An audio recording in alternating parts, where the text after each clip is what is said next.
Hello guys, welcome to the fiction series. Today we are gonna see, what if Naruto became a demigod and got harem? Part 2. If you want more awesome fan fiction like this, don't forget to hit that subscribe button, so without wasting any time, let's get into the video.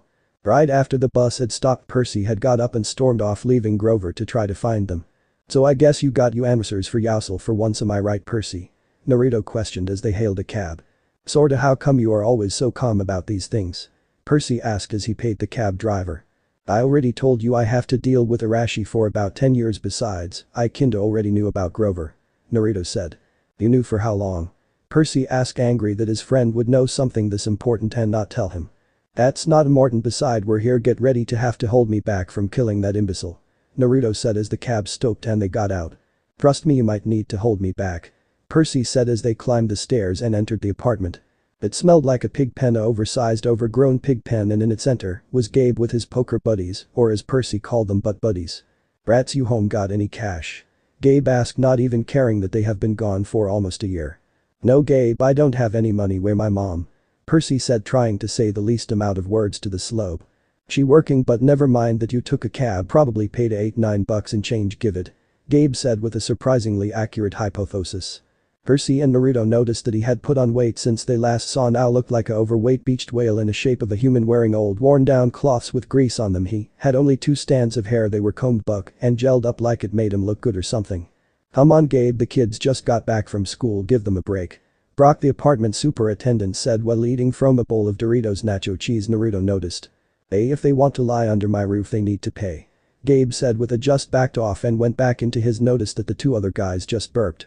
Okay, that's enough, he doesn't have any money, but I do and I want in. Naruto said while taking a seat. You sure boy, this here is a high stakes game, nobody wants to rob a boy of his circuit. Brock, the superintendent, was shut up when Naruto put down $500. Sir, with all due respect, at the school I was known as the king of the cards, so shut up and tell me what game we are playing. Naruto said, giving Gabe 100, leaving himself with $400. Old fish. Gabe said, not about to let this chance of letting this much money get through his fingers. So much for a high stakes game, this should be quick. Percy, go get settled in and please take my things as well. Naruto said before turning back to the game. Okay, just please do me a favor and kick his ass. Percy asked. Oh, trust me, I intend to. Naruto said with a wicked smirk. Percy's and Naruto's room, Gabe's study. God, I think I might actually feel bad for smelly Gabe. Percy thought before taking a look around his room. Well, I guess it's more Gabe's study now. Percy thought as he looked around his former room and saw that it was either muddy or had a bunch of papers on. He couldn't even see his bed. I'm real glad we just have to deal with Gabe for today, then we go to the beach house. Percy thought, then sat his and Naruto's things down. Shit, Naruto, what did you do? Percy thought before dashing out to see what had happened. Percy living room. You cheated brat. Gabe said with Naruto's shirt in his hands. I didn't, now let go before I break your arm again, I can smell your breath from my seat, thank very much. Naruto said smoothly. That's it brat, I've had it. Gabe said, his arm beeped back. That's enough Gabe, just because you lost your money to Naruto doesn't mean you have to go and throw a fit. Percy said, entering the living room. You want some to, you little punk? Gabe said, turning his limited attention to Percy. Babe, that's enough, the kid won fair and square, so drop it or you out of here. Brock, the apartment super, said. But what about my cash? Gabe whined, letting go of Naruto. It's not your money anymore Gabe, now boys go pack, we're leaving. The voice of Sally Jackson said from the door. Noticed that she was wearing her red, white and blue Sweet on America uniform that always smelled like the best thing in the Tic Tac, licorice and chocolate, which was a surprise to both him and his mom when they figured out that Venom and Naruto shared an insane taste for the stuff and all. Other things she sold at Grand Central D always bring a huge bag of free samples. The way she always did when she came. Noticed she had one in her right hand. Okay, let's go, also we're taking Gabe's Camaro, also don't worry about packing, it's already done. Naruto said, holding Gabe's keys up, and walked outside. I just looked at my mom, who looked as confused as me but walked outside anyways. So you think that was the main reason Gabe was mad, because Naruto won his Camaro? Sally asked her son. No, I don't think he even knew that he had the keys. Percy responded to his mom as they got into the car. Actually, I won it. Naruto said from the back seat of the car. Oh, good to know. Sally said as she began to drive them to the beach house. Naruto's 8 hours later, 10 p.m. It has been a full 2 years since Naruto had last been to the beach house, and he had a really bad feeling that something bad and really exciting was going to happen, and anybody could tell by the insane grin he had on his face that something was going to happen. Indeed, something did happen. A combined dream between Naruto and Percy happened. Dream. The boys were still on the beach, but they weren't animals. 3 magnificent animals were there as well: a horse, the purest white you will ever find on earth; a eagle, the brightest shade of gold, so bright in fact, it was almost electric; and a pitch black crow were trying to kill each other at the edge of the surf. Well, the crow just seemed to hover in midair with a small amount of wood attack occasionally when the other 2 animals got too close, but other than that it just looked almost bored, like this was a common scene. The eagle swooped down and clawed at the horse's muzzle, with its huge horse reared up and kicked its front legs at the eagle's crow, then decided to slash at the eagle for a bit before doing the same to the they fought. The earth rumbled and an ancient voice somewhere beneath the earth chuckled, agitating the animals farther, somehow goading them to fight harder.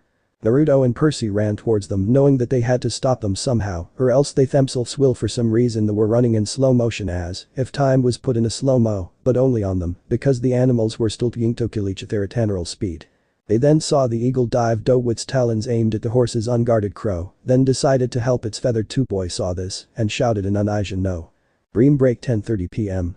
Please tell me you actually saw that. Percy asked after waking up with a start from the dream. Yeah, I did, and I may still be new to this world, but I don't think that was normal, is it?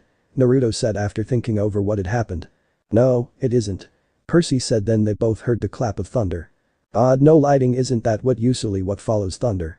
Naruto asked after getting up. Yeah, boo. Percy was interrupted by a banging at the door. Who could be here at this time of night? Percy asked, going to go get his mom. More like who know we're here other than Gabe. Naruto let that question hang, hoping Percy would get what he was saying. Grover. Percy shouted and ran to open the door and found that his mom was already there with a look of panic on her face. Percy, change cloths now and go pack, we're leaving on, hurry. Sally said with a shaky voice. Why mom, it's just Grover. Percy asked, confused as to why his mom was so scared. Percy, just go pack now. Sally yelled. Naruto was at a loss. He knew that she never yelled at Percy for anything, but here she was yelling at him. It was beginning to get even him. Then he saw the way Grover looked and said. Here's no time to pack, just get to the car now. He said calmly and walked out of the house and tossed the keys to Ms. Jackson. Wait Naruto, you don't know what's out there. Grover said, his voice panic-stricken. Actually Grover, I've known for a while now and I've just been waiting. Now hurry up or I'll drive. Naruto said, opening the door to the Camaro. Come on, Hess, right. Sally said, getting into the driver's seat, pulling Percy with him. It's honestly a good thing we didn't fully unpack. Naruto said as Sally began to drive. Yeah, I guess your rig. Percy paused when he turned and saw Grover, or more specifically the bottom half of his body. Wow Grover, what the heck?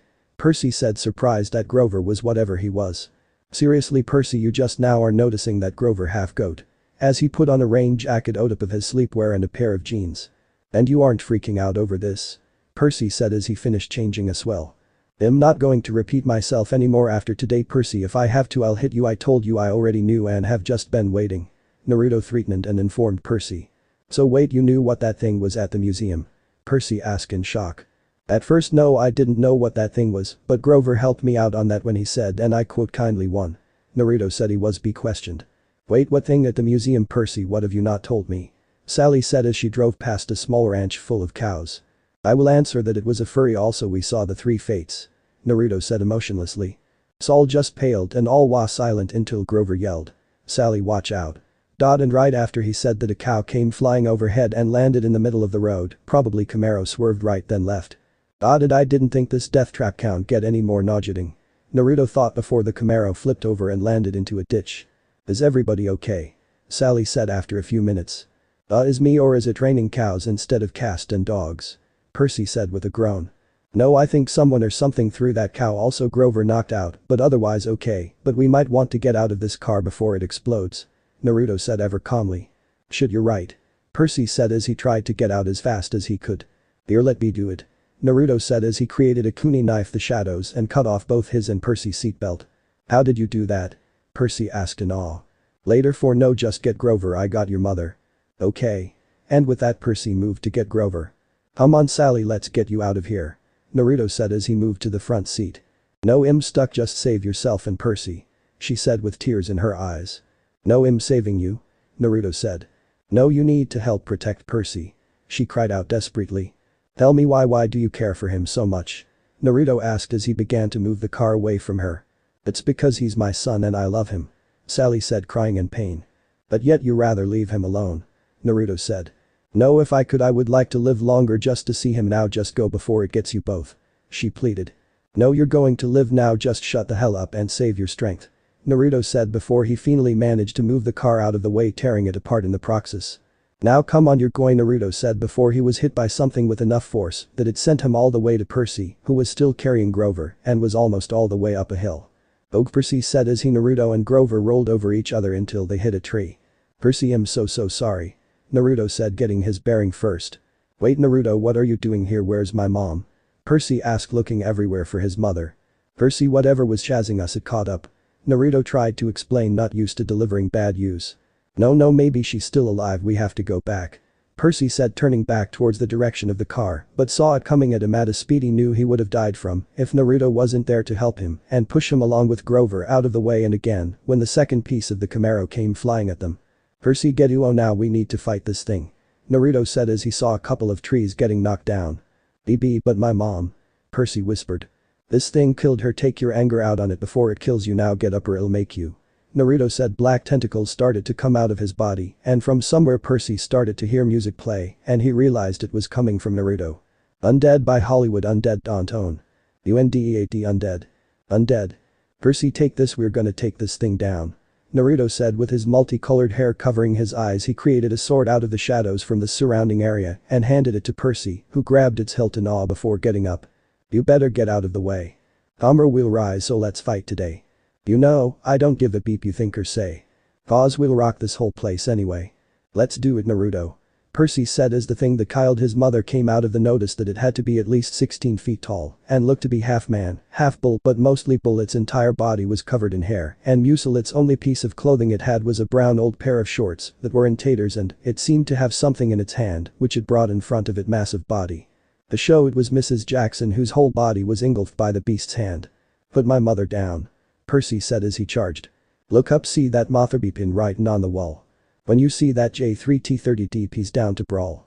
Beep all the haters I see, cause I hate that you breath. I see you duck, you little punk, you little beeping disease. The beast came charging at the same time Percy did, far faster than its large form would seem to. Had to move forward and push Percy. Naruto came and pushed him out of the way and got impaled himself, but he used chakra to stick to the ground and grabbed a hold of the horn that was impaled into his body and pulled up with all his might and flipped the beast all the way over his head, snapping the horn from the beast's head, leaving it deep in Naruto's gut. I got HU tattooed on the front of my arms. Boulevard, brass knuckles in the back of the car. Cause we drunk drive Cadillacs, we never go far.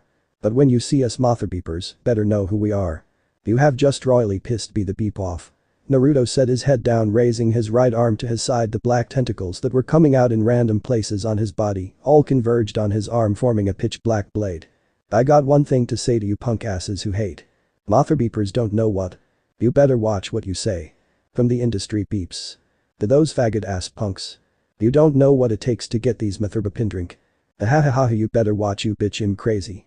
Naruto said, insanely shouting to the beast, was put off by the sudden change of behavior by its prey, but was even more surprised that he had a scent similar to that of his master, but it was mostly injured by the loss of his horn and as such charged. I'm already loud, maybe it's a little too late. Johnny's taking heads off of all of the faggots who hate. Cause I'm a god motherbeeper, there's a price to pay. Yeah, I'm a god motherbeeper and it's judgment day. Charging, is that all you know how to do? Hahaha, if so, how the beep? Are there any legends about you? Let me show you what I can do.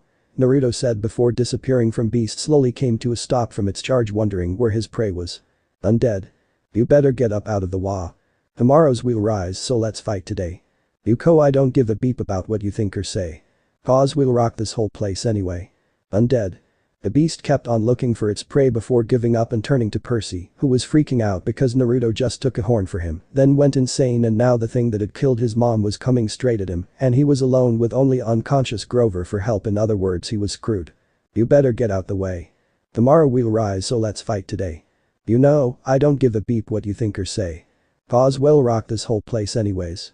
Right before Percy was impaled, the beast was hit by something and got forced about 30 feet away from him, making a trench from its body. I'm getting used to this nuisance of fags who badmouth this music. How beepin stupid and foolish of you to think you can do this. You cowards can't, you never will, don't even try to pursue it. I took the chance, I paid the bill, I nearly died for this music. You know Percy, when I gave you a weapon I did expect you to attack, but I at least expected you to wait for my signal, but I guess that was a bit to ask for at the moment, since this thing did kill your mother, so let's kill this thing together, shall we? Naruto said, looking down at Percy, extending his hand, which Percy just stared at shocked. You make me wanna run around pulling my guns and shit. You're tempting me to run my mouth and call you out on this, bitch. How ignorant you gotta be to believe any of this. You need to slit your wrist, GT pissed, and go jump off of a bridge. How did you do that, and what was with all that insane stuff? Percy asked as he took the offered hand. Let's just say it's better you not know anyways, it looks like our friend's getting up from his little dirt nap. Naruto said as he pointed at the Minotaur, which was getting up. What? You can't see the sarcasm in the verses I spit. What, you think I just got lucky and didn't work for this shit? Bitch, I've been working at this ever since I was a kid. I played a million empty shows to only family and friend. The beast roared, angered that it was hurt by something so small. It looks like we pissed it off. Naruto said calmly, but grunted, realizing that he still had a horn in his gut. What is that thing anyways? Percy asked, clutching the sword Naruto had given him in fear. You're telling me you haven't figured that out yet? God, you're slow. The Minotaur you know from the Greek myths Mr. Brunner teaches. Naruto said, bored, explaining something he should have figured out already. Oh, good to know. Percy said before the thing started to charge them again. What kind of person would diss a band that deserves to get big? I'd hate to be that person when my verse comes out their kids' lips. That shit's as worse as it gets. This verse comes out their kids' lips. This verse is over, I quit. Sighed Charlie, scene on your girlfriend's tits. Undead. Percy, when he starts to come to a stop from his charge attack, aim for his neck. He's slow when he's moving like that and can't turn well when he's charging. Naruto shouted as he flipped over the Minotaur's head and back kicked him. Did, Percy shouted as he started to move toward the beast. You better get up out of the way. We'll rise, so let's fight today.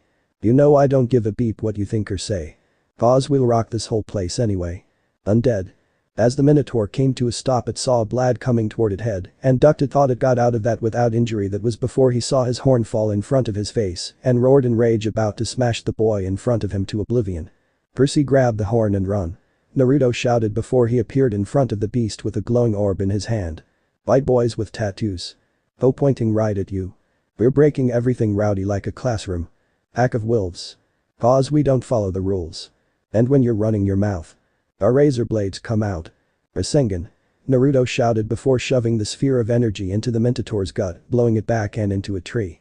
Why are you always pressing? You know I'm never stressing. But beeping DMS. Johnny to my left. Phantom and the rest. Door down to rep the west. I grew up on drive-bys and law gang signs. Percy grabbed the horn. Now that thing's not down yet, we need to get to Grover. Naruto said, grabbing the horn that was on the floor and handing it to Percy, who grabbed it and began looking for his other friend. Found him still knocked out on the ground. So what you think you know about being a gangsta? What the beep you know about being in danger? You ain't doing this, so you know you're just talking shit. Mad at all of us cause every song is a beepin' hit. They began to run toward Grover as the Minotaur got up, bleeding badly but not out yet. Undead. You better get Uo out of the way.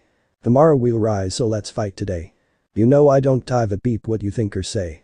We'll rock this place anyway. Uo. The Minotaur roared as it came charging at them at full speed. Percy the horn used the horn. How? Percy asked, seeing the beast about to squish them. Undead. You better get up and out the way. Tomorrow's rise, so let's fight today. You know I don't give a beep what you think or say. We'll rock this whole place anyway. Percy.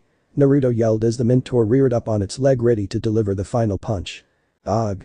Percy yelled at the top of his lungs as he plunged the horn deep inside the beast gut as it disintegrated into dust like Ms. Dodds did when she was killed. Undead. Mothra beeping, time to ride, undead. See you duck when we drive by. Undead. Mothra beeping, time to ride, undead. Won't you punks just die, undead. Song end. Undead. Boo Hollywood. Undead don't own it. Nice job. Naruto was cut off from congratulating Percy because he saw it drop down to the muddy floor face first. Seriously Percy, now I need to carry you and Grover, thanks a lot. Naruto grumbled as he put Grover on his back, picked up Percy by his shirt and started to walk up the hill, ignoring the horn in his gut.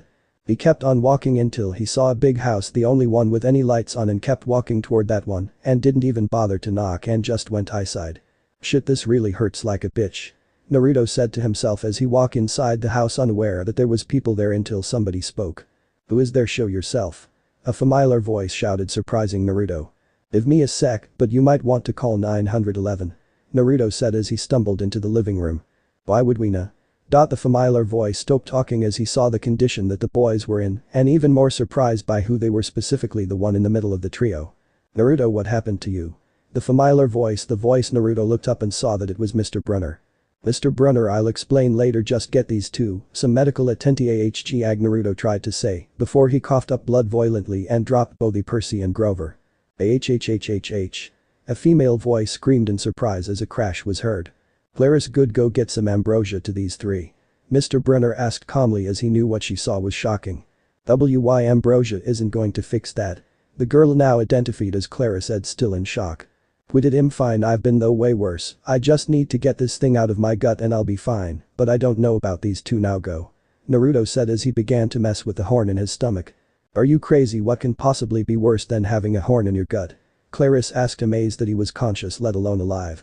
Borderline psychotic, and how about being crucified and burned alive at the same time? Naruto said as he finally managed to get a decent hold of the horn and began to pull it out. Clarice, just do as I said and hurry before he makes his injuries worse. Mr. Brunner said, worried about Naruto's health both mentally and physically. Yeah, hurry it up, Ms. Clarice, we wouldn't want a camper to die before even a day passes by. A pure greedy tone said as a man wearing a Hawaiian short came walking into the room. Good evening, Mr. D, how are you today? Mr. Brunner asked politely. Lousy, who are the two new brats? The man now known as Mr. D said. These brat, as you called me, can speak for himself. The name Chubby is Naruto Uzumaki, and Mr. D, is that supposed to stand for something, or is it just to call people what you want when you want around here? If so, sign me up. Naruto said as he finally pulled out the horn that was in his gut and grinned as gallons of blood sprayed everywhere. Watch it, brat, just because you took a horn out of you doesn't mean I won't change you into a roach and step on you. Mr. D threatened. Oh, really big words coming from a god that got banned for chazzing off limit nim. That's why you're here, right, Mr. D, or should I call you Dionysus, or would you prefer other name? Naruto goaded as he heard other female scream and turned back, bloody horn in hand, to see the girl from earlier faint while holding a couple of bottles in her hand and moved to catch her, which he did, but thanks to the blood on the floor, slipped and landed on top of her lips first and hands out. Naruto was at first confused at what had happened, then sat straight up and saw the other two guys plus a now awake satyr look at him with wide eyes. We never speak of this unless you want to have a unprofessional hand give you all a gender change, agreed. Naruto said, making sure they understood. Agreed. All but one eyes turned to the one that did not agree. It was Mr. D, who was grinning up a storm. What are you so cheerful about, Chubby? Naruto said, turning his attention to Dionysus. Oh, just two small reasons. Mr. D said, not telling Naruto anything. And those would be? Naruto asked, getting irritated that he was beating around the bush. Oh, just that her father is Aries, and I don't think he would like you groping his daughter without her permission, and that she wasn't uncaucious. Mr. D said, his grin widening, if that was possible. Naruto turned to see that the girl was indeed awake. He also noticed, and that he was also groping her, and as soon as he saw that, he backed away. Sorry about that. I guess you're not going to let me explain myself, are you? Naruto asked, looking up and seeing that she was shell-shocked and had one hand to her lips and the other across her chest. Look, I'm really sorry for taking your first kiss. Naruto said, snapping her out of her daze. Oh, that wasn't my first kiss. Clara said, blushing up a storm. Oh, well, it was mine. It was weird. Do they get more normal as time goes by? Naruto asked, new to the whole concept of the kiss. Oh, I don't know, that was actually my first kiss. Clara said, still a bit shaken about the thing. Are you serious? I would have thought a pretty girl like you would have been kissed at least a dozen times. Naruto said honestly. You think I'm pretty? Clara said to herself, shocked that somebody actually thought she was pretty. Yeah, I think you pretty, why would I say otherwise? Naruto asked with a tilt of his head. Usually when people find out I'm a daughter of Aries, they start to think differently of me. Clara said, still blushing. I don't know why people would do that, but it's stupid, and trust me, in comparison, I think I put Aries to shame and brutality, so as long as you don't think of me differently, I won't treat you differently. Naruto said. I highly doubt you can be more of a brute than my dad, but okay. Clara said with a smile.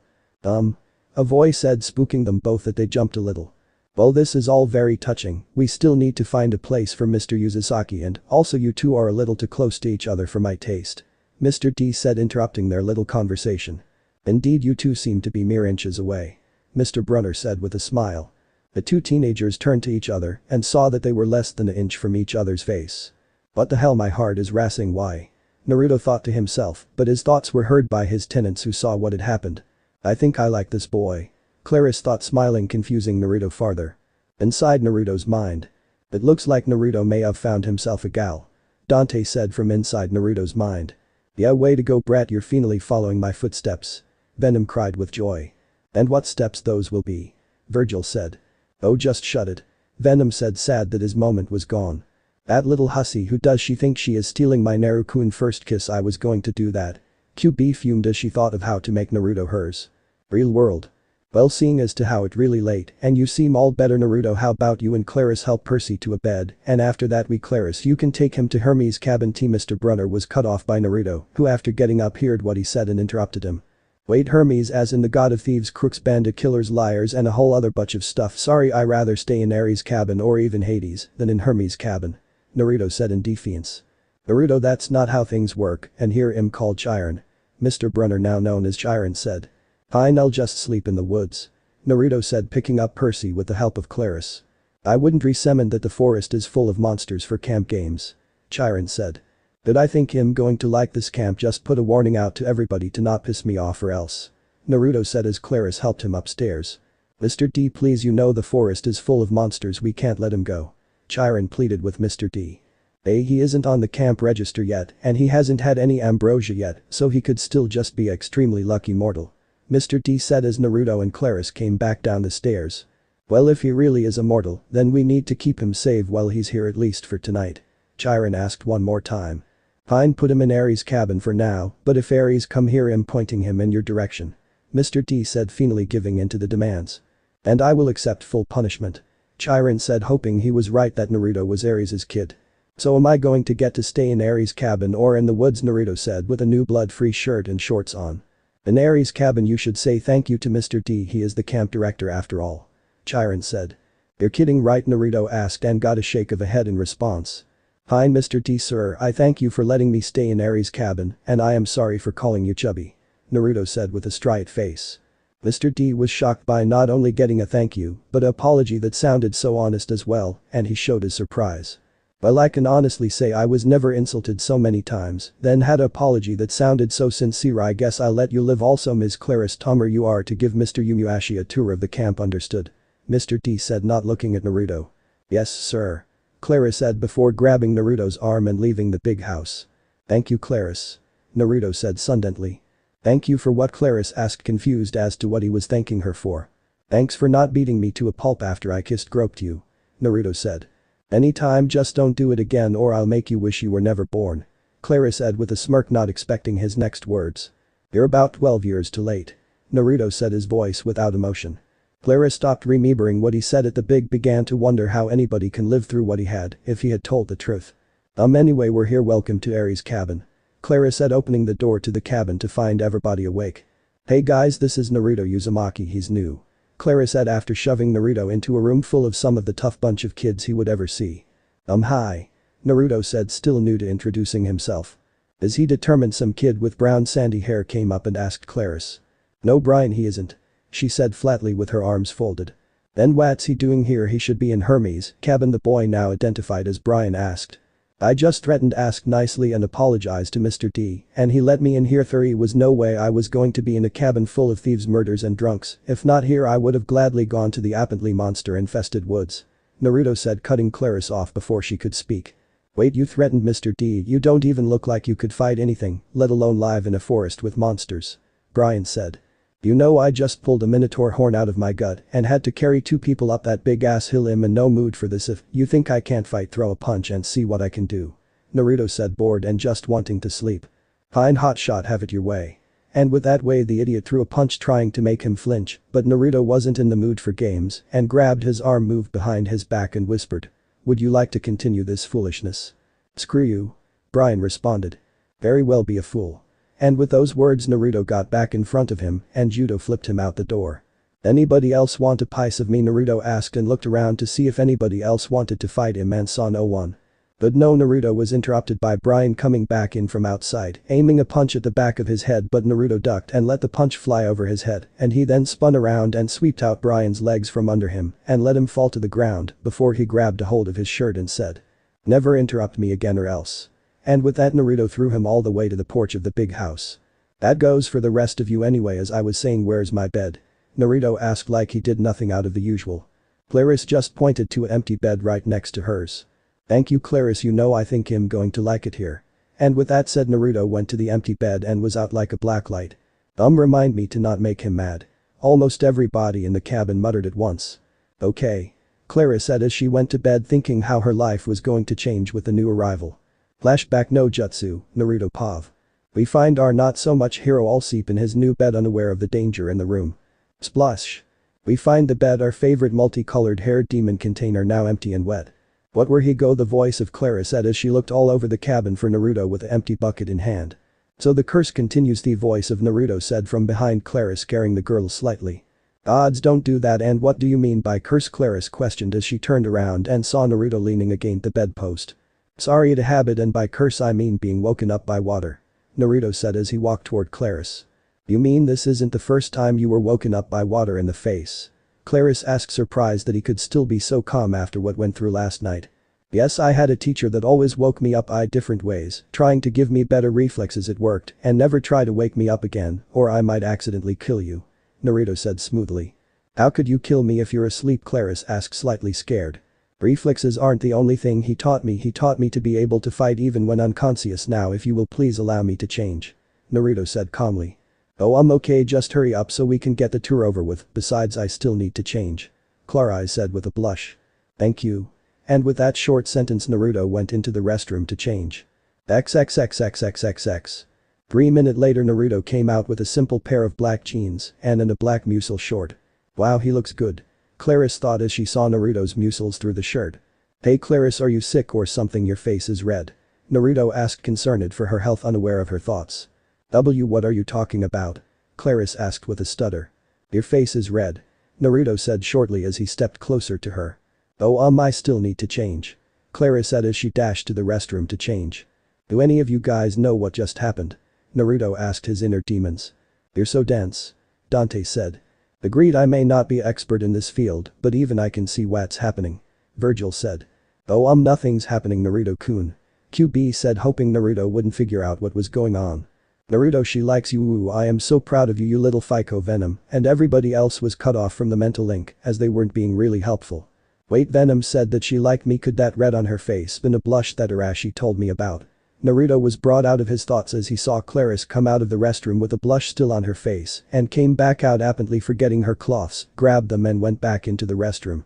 Maybe she does like me. I mean, I haven't told her or done anything that may have made her think badly of me, so it might be possible that she actually likes me. Naruto thought before Clarice came out of the restroom dressed in a simple pink spaghetti strap tube top and a pair of blue jeans, also wearing a pair of white sandals.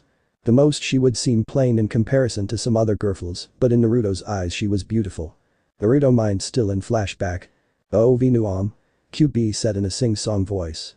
Virgil, should we record this or run? Dante asked, for once both scared and humored at the same time. I think we should do both. Virgil said as he and Dante got out a pair of camcorders and began to film Venom's beatdown before QB turned toward them. Sorry little brother, but you opened your mouth first. Virgil said, trying to make a run for it, only for a tail to wrap around his body and drag him back. Sir, says Yurig. Dante was cut off by seeing a massive shadow fall over him. Not guilty. Dante said as he saw QB in all her terror. Italy. Cube said before stepping on Dante. Real world still in flashback. You look good, but can we please get this tour over with? My head is kinda hurting for some reason. Naruto asked, rubbing his head. Sure, let's get it over with. Clara said, blushing after being complimented by Naruto. Outside the cabin. Okay, here we are. This is Camp Half-Blood, and these are the cabins other than the one you already know. We got Demeter, Dionysus, Athena, Apollo, Aphrodite, Hephaestus, Hera, her husband Zeus, Artemis, and last but not least pointed to each cabin as she said its name. When she said Zeus and Hera, Naruto turned and saw that the cabins were really fancy for nobody to live in. Also noticed that there wasn't the cabin for Hades, but there was a big empty space in between Zeus's and Poseidon's cabins that he figured he could probably build one for. The Wazadi wasn't there since he was a part of the big, yet they had one for Zeus, and they even had one for Artemis, a god that basically hate the very word of men, let alone consummate with. Could have guessed that Hades must not have ever been the most popular god. But still, to not make him a cabin was a bit harsh. Hey, anybody there? Earth to Naruto. Clara said, snapping Naruto out of his thoughts. Oh, I'm sorry Clarice, I just got lost in thought. What are you saying? Naruto asked.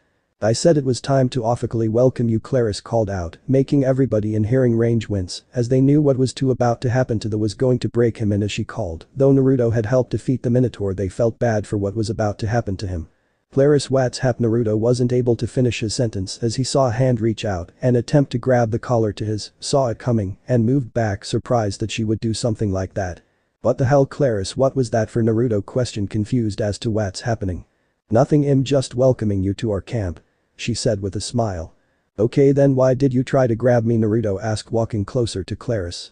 My welcoming is special, she said, attempting to grab him agent only for him to grab her arm and go behind her back faster than she can see. What the hell, I didn't even see him move, Claris shouted in her head before she began to struggle against the hold that Naruto had her in. You know, for being a daughter of war one would expect you'd have better reflexes. Guess I was wrong, Naruto said before he saw her lift a leg aiming to hit him where the sun don't shine. Substitution jutsu, Naruto whispered right before he got neutered. A scream of pain followed and Claris grinned as she was let go and fell to the ground only for her to turn around and see that who she hit wasn't Naruto, I was Brian, who just got out of the infirmary. Brian, what the hell, how did you get there? Claris asked as she grabbed a hold of his shirt.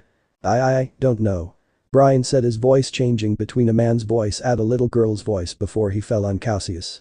Clap clap clap clap. And I'm really glad I got out of that one, the voice of our favorite multicolored haired ninja said as he reappeared a few feet away clapping. But how? Claris asked, confused as how he got to where he was now and how easily he had got her in a hold. He could have killed her in the amount of time it took her to notice what had happened. Trade secret, my dear, I'll tell you if you tell me why you tried to grab me, Naruto said as he walked closer to her. He also began to link a very small amount of killer intent, just enough to make her uncomfortable. Fine, I'll tell you, I was going to give you an unofficial initiation, Claris said as a shiver ran up her spine as she saw the look in Naruto's cold emotionless eyes. And do you do this to everybody that is new to the camp? Naruto asked, his eyes narrowing. Yes, almost every time I get asked to give somebody a tour of the camp, but why do you care about anybody else other than yourself? Are you gonna ask me stop doing what I'm doing? Claris told him before asking him a question, getting angry that somebody would try to boss her around. No, I actually have just had a really bad past and I find it hard to trust people. Beside, it is none of my concern of what you do on your own time, but now I would like to ask you a favor if that is alright with you, Naruto stated, giving away a little information about his life in the process before asking Claris a question. What kind of favor? Claris asked as Naruto dropped the killer intent he was releasing and extended a hand, which she took. When my friend Percy wakes up, I want you to do the same thing you attempted to do to me, Naruto said as he pulled her up. Wait a second, you want me to give a swirly to your friend? Why would you want me to do that? Claris asked, confused as to what Naruto had requested her to do. I don't know what a swirly is, but I want to see what Percy is able to do on his own without my help, and I think you can help with that, or am I wrong? And you aren't up to the task? Naruto asked, goading her into accepting his terms. I'll do it, just come complaining when your friend gets hurt, Claris said, falling for Naruto's trick. But he should wake up in about 2 more days. Also thanks for the tour, Naruto said as he turned around and began to walk off somewhere before Claris called his name. Wait, you still didn't tell me how you were able to make me hit Brian instead of you, Claris stated, still wanting answers. Simple, I'm a ninja, Naruto said before using the body flicker technique, disappearing from everybody's sight, making Claris and several others gasp in surprise. I will figure you out one way or another, Naruto, Claris thought, unaware that a brunette that saw everything happen was having similar thoughts as well. Flashback: no jutsu dispel Naruto's POV, 3 p.m. After that little fiasco, he just wandered around thinking about what happened and what kind of chaos and pranks he would be able to bring into creation while he was at the camp. You come on, did you think I was going to get rid of the pranks? You.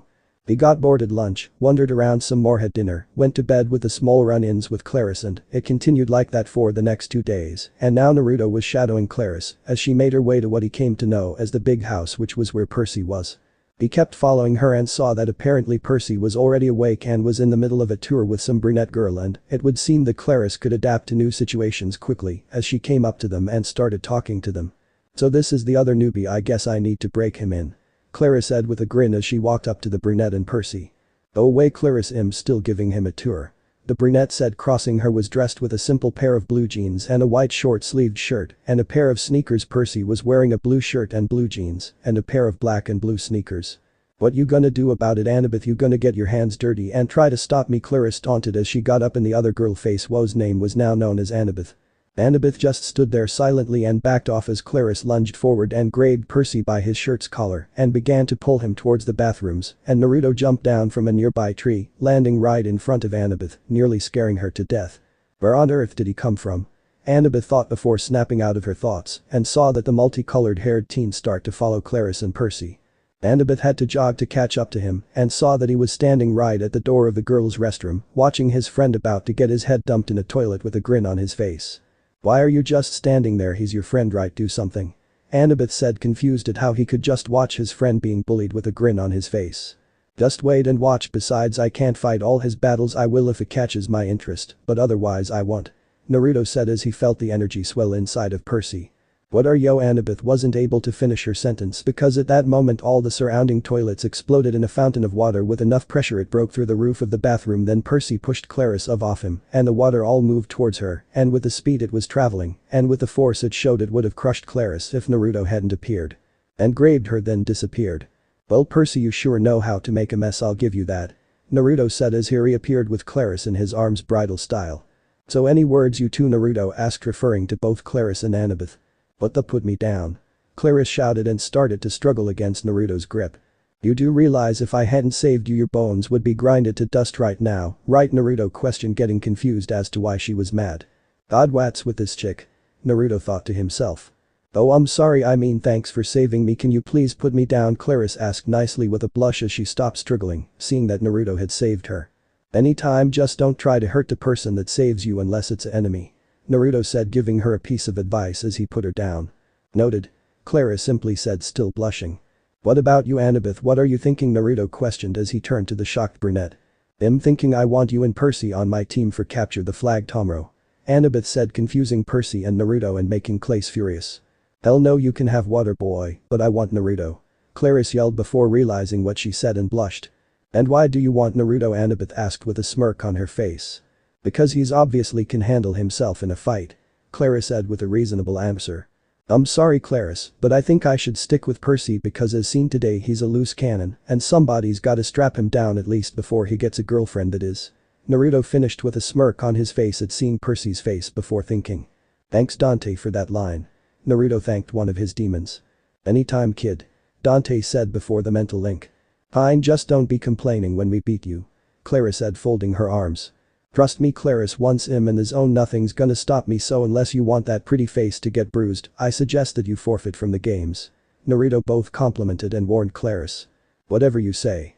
And with that Clarice turned and walked away. "So Annabeth, how about you explain the rules of the game to me and Percy?" Naruto asked like nothing had happened in the restroom.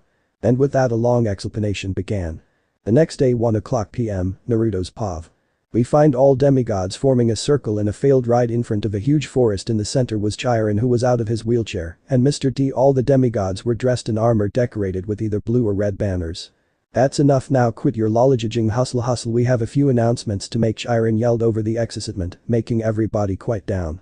Yes, we have 2 new campers this year, Mr. Perkins Johnson and Mr. Naruko Yuzusashi." As soon as Mr. D finished making fun of Naruto's name, said person appeared right in front of him with 2 dual blades that were glowing a faint red pointed at Mr. D. Junk.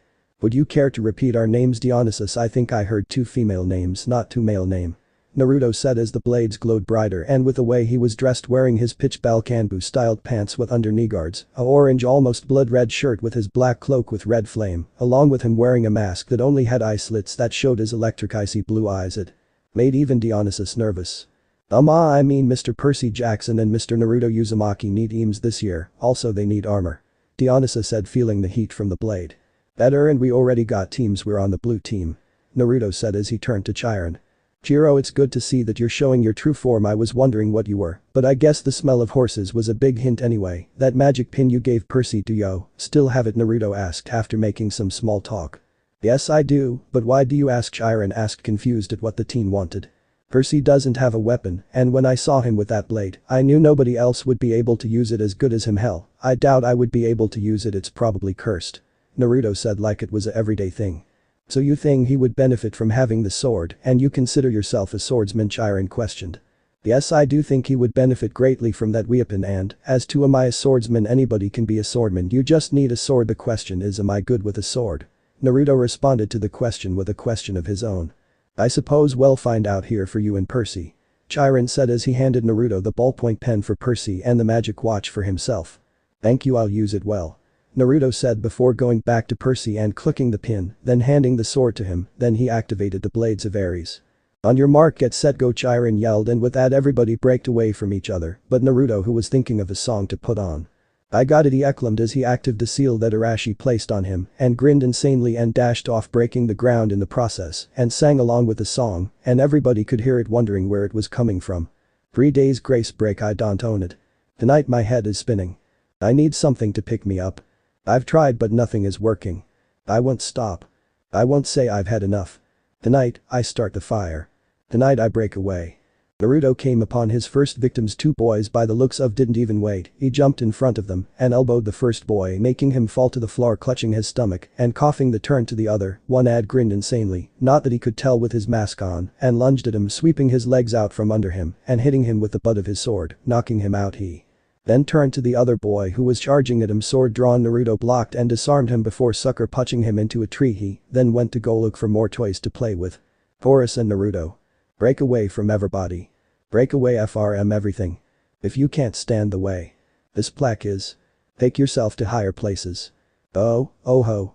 Naruto was hoping trees when he heard the sound of a battle and grinned before he turned towards that area and saw 3 members of his team fighting against 5 members of the opposite. Smirked before deciding to freak them out and gathered chakra into his lung and let out a demonic roar before charging straight into thr fight. Roar. At night I feel like a vampire. It's not right. I just can't give it up. I'll try to get myself higher. Let's go. We're going to light it up. Tonight we start the fire. Tonight we break away. Naruto came in and used the body flicker technique to get right beside the first enemy and hit him in the head with the butt of his sword. The second tried to get the drop on him, he simply backhanded him into a tree, making a decent dent. The third tried to slash him across his chest. Naruto simply grazed it while he had it in his hand. The fourth enemy tried to blindside him, he grazed his sword. As well, he pulled the sword out of the third enemy's and twisted it around in his hand and hit him in the face with the end of the sword 2 times for good measure, and the fourth enemy's sword, which was still in his hand, he simply added a little but of his fire dragon slayer magic to it and it melted. He then headbutted him, knocking him out. After that he turned to the 5th and last enemy, which happened to be the only female. Naruto just smirked and let out a healthy dose of killer intent, knocking her out before he dashed away before leaping onto a tree. Horus with Naruto. Break away from everybody. Break away from everything. If you can't stand the way this place is, take yourself to higher places. As Naruto leaped from tree, he could hear the sound of fighting and he loved it. It wasn't with bloodshed, it was just for fun. He didn't completely understand it, but he felt a sense of belonging here. If you can't stand the way this place is, take yourself to higher places. As Naruto finished that line of thought, he heard the voice of Percy and started to go in his direction to see what he got himself into. Horus with Naruto. Break away from everybody. Break away from everything. If you can't stand the way this place is, take yourself to higher places. As the song ended, Naruto came upon the side of Percy fighting Claris, who had a giant javelin that was arcing electricity, and she lunged forward, shooting a blast of lightning at Percy, who Naruto guessed pissed her off yesterday. Naruto decided to take the blast. Oh. Higher places. Oh, to higher places. Oh. Higher places. Take yourself to higher places. Song ends. Song called Break by 3 Days Grace. I don't own the song.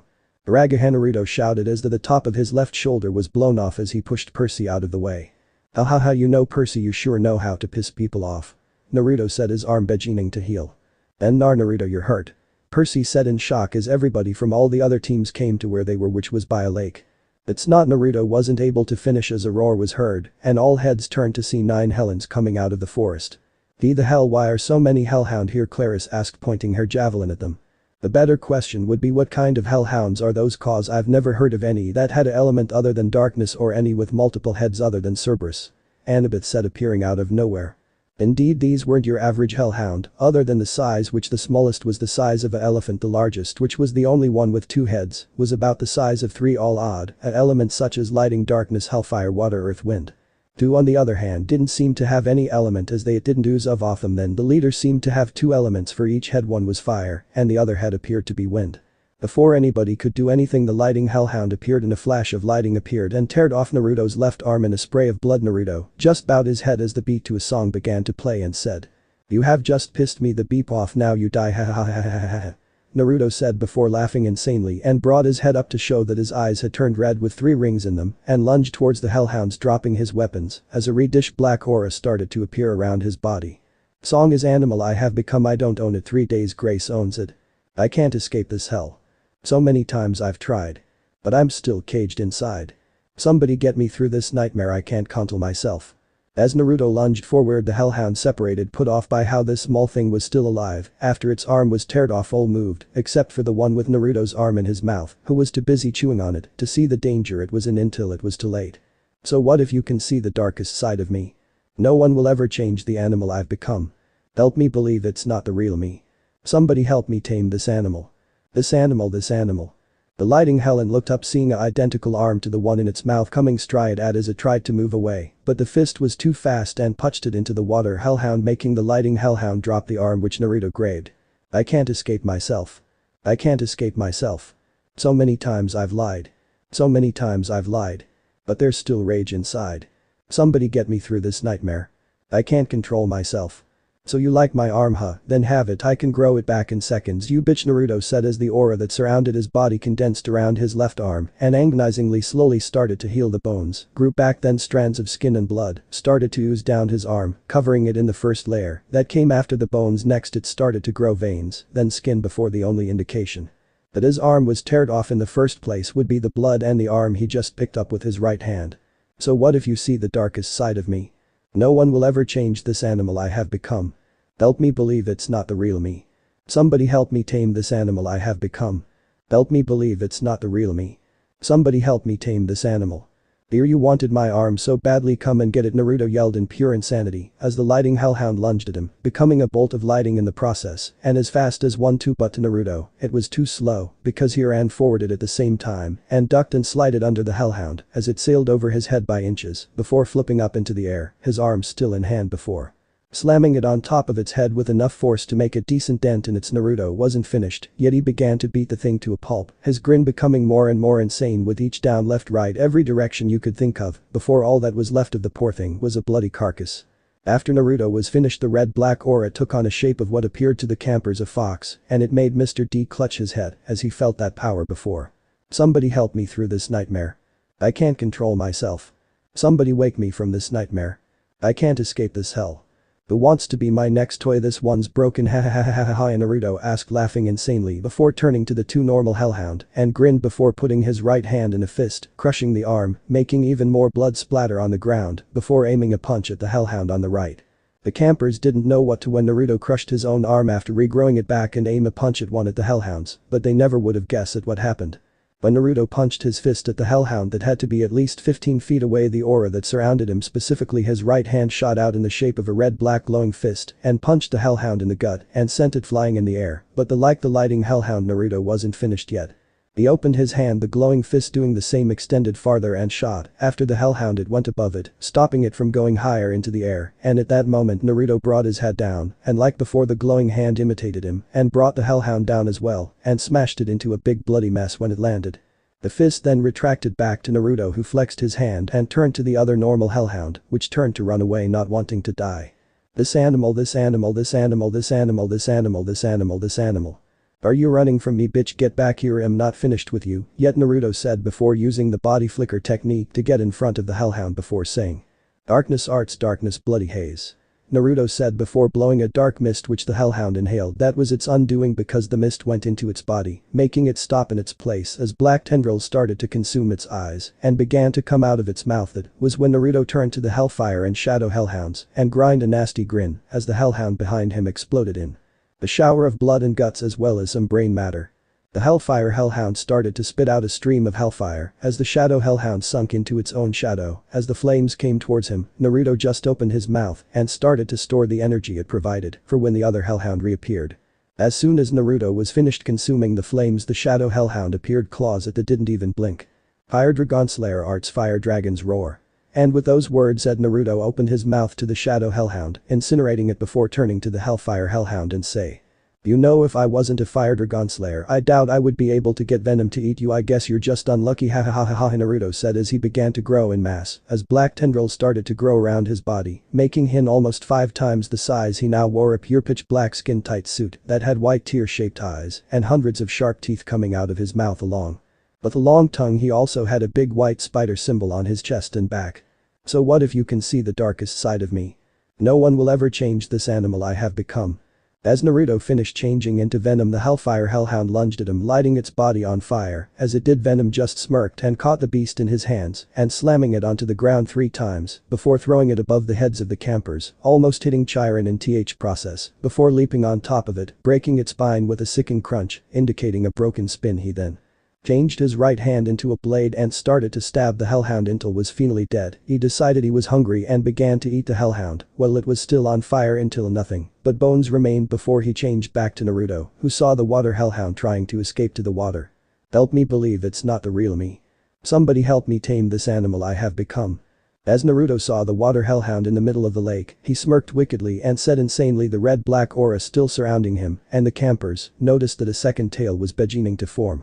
Ahahaha, did you think that going into the water would help you, bitch? You just signed your death warrant, Naruto said, his voice now fully taking a demonic tone as he raised his hands, and as he did so the water did the same, bringing the Hellhound up with, then started to move his hands in a circular motion, forming a sphere with the water before saying, well, making all of the water freeze but leaving it hollow so the Hellhound would be trapped staring at him, his murderer. This is what happens when you are too comfortable with your element. You meet someone else with the same one, but is better at controlling it, and you die, Naruto exclaimed as he crossed his arms, making the insides of the sphere spike towards the Hellhound, painting the inside red and tossing the sphere at the last Hellhound, the leader. So what's it gonna be, Mud? Are you going to try to run away or fight? Please fight, my fun can't end yet, Naruto exclaimed before the leader blew out a stream of fire and wind which began to mix together as it came towards Naruto. Help me believe it's not the real me. Somebody help me tame this animal. This animal I have become. Song ends. Song is Animal I Have Become by 3 Days Grace. I don't own it. As the music stopped, Naruto began to run head first straight into the inferno, not caring that it was more than just fire or that the music had stopped. Naruto continued to run as the flames burned off a good portion of his shirt and pants, but leaving the cloak untouched as he ran. The leader thought it had killed the human when he didn't appear when the flames dispersed and turned towards the campers, who were completely petrified by what Naruto had done, but none more than those that knew him. Percy Pav. Percy was scared, actually scared wasn't even close to the right word. He was downright terrified when he saw Naruto beat a Hellhound with his own arm, after regrowing it somehow, after the lighting Hellhound teared it off of him. After that he didn't think it could get any worse, but then he squeezed his own arm and made a Hellhound explode. He thought he'd seen it all, but then he transformed into venom and ate a Hellhound while it was still on fire at that. But soon after that he was killed by the leader which turned towards them. He knew he was going to die. Clarice Pav. Clarice didn't know what the first guy she had ever liked, the person that took her first kiss, she had hurt with her magical lance that had blown off a good portion of his shoulder with electric blast she was going to hit the idiot Percy with. But then a bunch of giant Hellhounds that she didn't even know existed appeared out of nowhere, and then one of them ripped off his arm, and instead of collapsing in pain, he went ballistic and began to tear apart the Hellhound while somehow growing his arm back when a dark aura started to surround him and take the shape of a fox. He seemed unbeatable, almost godlike with the power he had, but then when only the leader was left he was killed by the combination of wind and fire that the Hellhound had blown at him. All she could do as the Hellhound turned towards them was fall to the ground, feeling something she had never felt before. What is this feeling? Is this fear? Am I afraid of this thing? As she asked that question she began to feel something else, a sadness so powerful she started to shed silent tears, realizing that she cared for Naruto more than she thought. Who would have thought a daughter of Ares crying over someone's death on the battlefield, Clarice thought to herself as the Hellhound stalked towards them. Grover's Pav. Grover was worried for his friends, so when he saw Chiron and Mr. D go towards the area that the camp games were happening, so he naturally asked to go since they only went into the game area when the game was over or if somebody had died or was dying. But when he got there he was not expecting to see Naruto go nuts and mercilessly begin to slaughter a bunch of Hellhounds that each had an element. He had thrown up so many times he lost count, and when Naruto transformed into venom and ate a Hellhound he thought he was invincible, but then he saw the leader, which somehow had 2 heads, blow a combination of fire and wind and kill Naruto, who had run straight into it. He was almost 100% sure he was alive since he had eaten fire before, but then the flames dispersed and Naruto was nowhere to be seen, and then the Hellhound turned their way. He began to cry at being unable to protect the other friend. Anubis Pav. Annabeth had never seen something so brutal in her had been studying Naruto ever since he got to all it's not every day you defeat a Minotaur and live to tell the tale. She couldn't say heads or tails about him, he was a mystery she wanted to solve. So when the day of capture the flag came she decided she would follow him, but apparently he was really fast and really strong. She was barely able to keep up with him, and even then she only saw the ends of the fights he did, and he bested everybody he came across like they were nothing but ants, but then he somehow must have heard something she hadn't because he ran towards it and found Claris with her magic lance aimed at Percy, about to go for a crushing if not fatal attack. Naruto saved Percy and pushed him out of the way and took the blast himself, and soon after that several hellhounds the biggest she had ever seen appeared and attacked him. One of the hellhounds bit off his arm, but he just laughed, grew it back, grabbed his own arm, and began to brutally attack the hellhound that bit it off into a bloody pulp before going to the rest. Before she knew it only the leader was left and it killed Naruto. She was at a complete loss and began to have a mental breakdown as the leader stalked towards them. Tyron's Pav. Tyron didn't know what to think as Naruto killed all the hellhounds that somehow got into the camp effortlessly before he was killed. No, he can't be dead after all that, and only one attack to do him and he's alive, Chiron said as his eyes widened. Mr. D's Dionysus Pav. Mr. D was feeling something he only felt on one other time, that now the gods knew it, they have all at least felt it once, and they have all felt what he was feeling from this brat a long time. There was something more frightening than their father Kronos, in fact even he was afraid of it. But how can it be possible? We haven't seen any of them for centuries. Why would they return now? Why would the kyuubi want to be here? And where has it and all the other biju been? As Mr. D was having his mental breakdown, the Hellhound was right in front of Claris, about to kill her. Naruto's Pav. As the Hellhound got closer it began to gain speed, and its first victim would have been Claris, who was on the floor in shock if not for something stopping it. "Ahaha, forget about me, fluffy bad dog, bad dog, a voice said right in front of Claris, causing all eyes to go wide as Naruto appeared without a scratch. At least not a new one. His shirt was burnt to a degree you could see multiple scars all over his body, but none was bigger than the one in the dead center of his chest. It was the size of a fist and spread out far across his chest, like when it was pulled out, it made a diagonal line with his or her fist still inside of the body for good measure.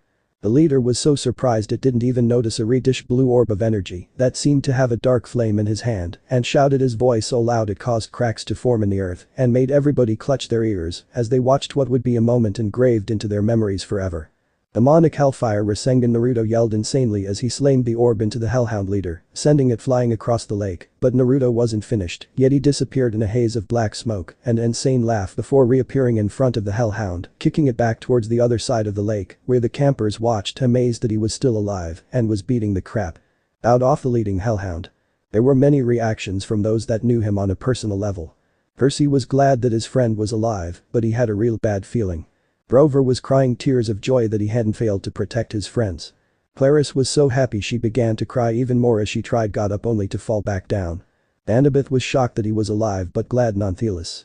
Tyron was glad that his hypothesis was correct and Naruto did survive. Mr. D didn't know if he should be glad or scared that Naruto had lived, especially since he still had a two-tailed cloak active.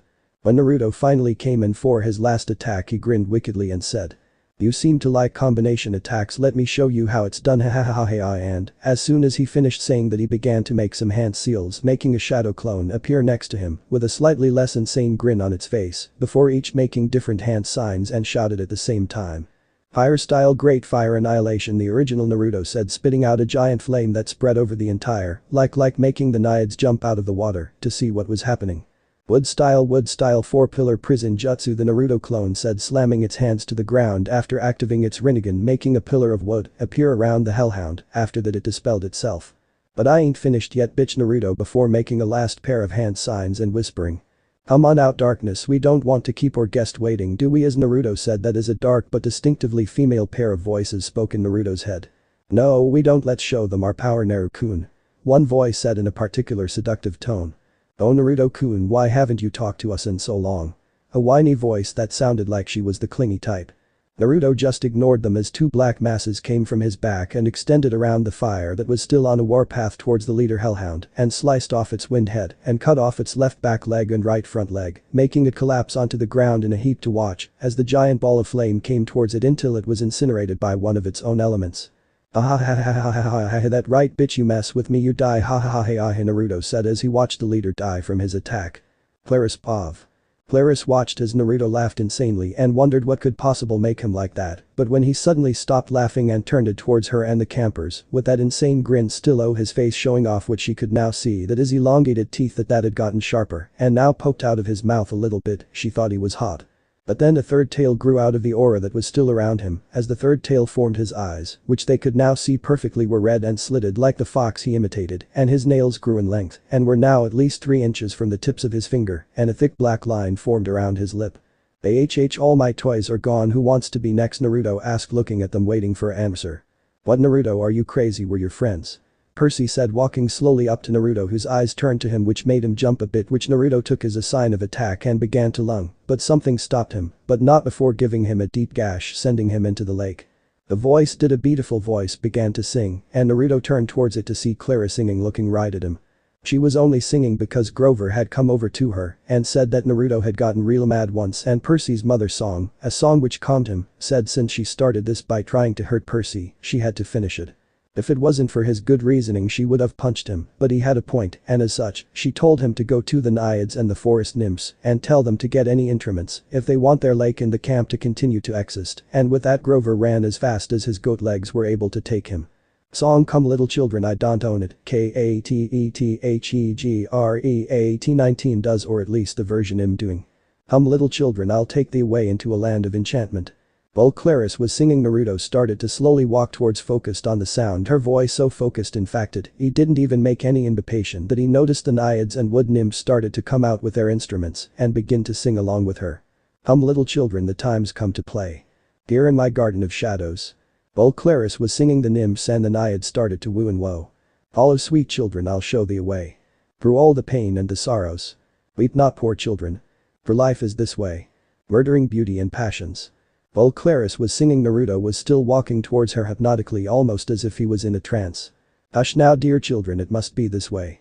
The weary of life and deceptions. Rest now, my children. For soon we'll be away. Into the calm and the quiet.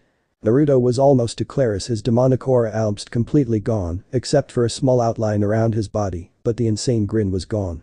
Come little children, I'll take thee away. I'll take thee away into a land of enchantment. Come little children. The time's come to play. Here in my garden of shadows. Song finished. Song is Come Little Children by KATETHEGREAT 19, or at least the version I'm using. As Claris finished singing, Naruto was right in front of her, and as soon as she stopped singing he fell down on top of her lips first again. The hell, he ate a hellhound, but his lips taste the same as they did. Beth, wait, why aren't I freaking out about this? He kissed me again. Claris thought as she pushed him off, and would have stared forever if Percy didn't come out of the water with mark of Poseidon above his head. Well, that Dainyus was about to say something when a lighter light shot up above Naruto's head, and everybody turned and gasped, for right there above his head were the symbols of Hades, Ares, and 2 others. Claris wasn't sure what they were, but Annabeth helped with that. By the gods, are those the marks of not only Hades but Ares Nemesis, and is that Nyx's? How is that even possible? Annabeth questioned as she, as well as the rest of the camp, saw all of those symbols in awe before they disappeared in a trail of light. Miss Annabeth, if you two would be so kind to take both Percy and Naruto to the infirmary. Chiron said before turning away from them and making an announcement that things will go as they normally would and that they would be having a campfire sing-along tonight. Mr. Depov. How is it possible a demigod has the same aura as the Biju? I need to look into this. Dainya said as he walked back to the big house until the campfire while Naruto was being taken care of. My pinhead, how do I get myself into situations like this? Naruto asked himself as he wandered around his mindscape before taking notice of how it had changed over the years. Instead of the sewer it had once been, it was now a big cavern divided into 5 different sections. The first section looked to be like a giant castle in the middle of a dead forest, but somehow there were flowers there. That section was where kyuubi stayed. The second looked to be a giant city where every building was covered in hundreds of withering tendrils and monsters roaming the streets. That was where Venom lived.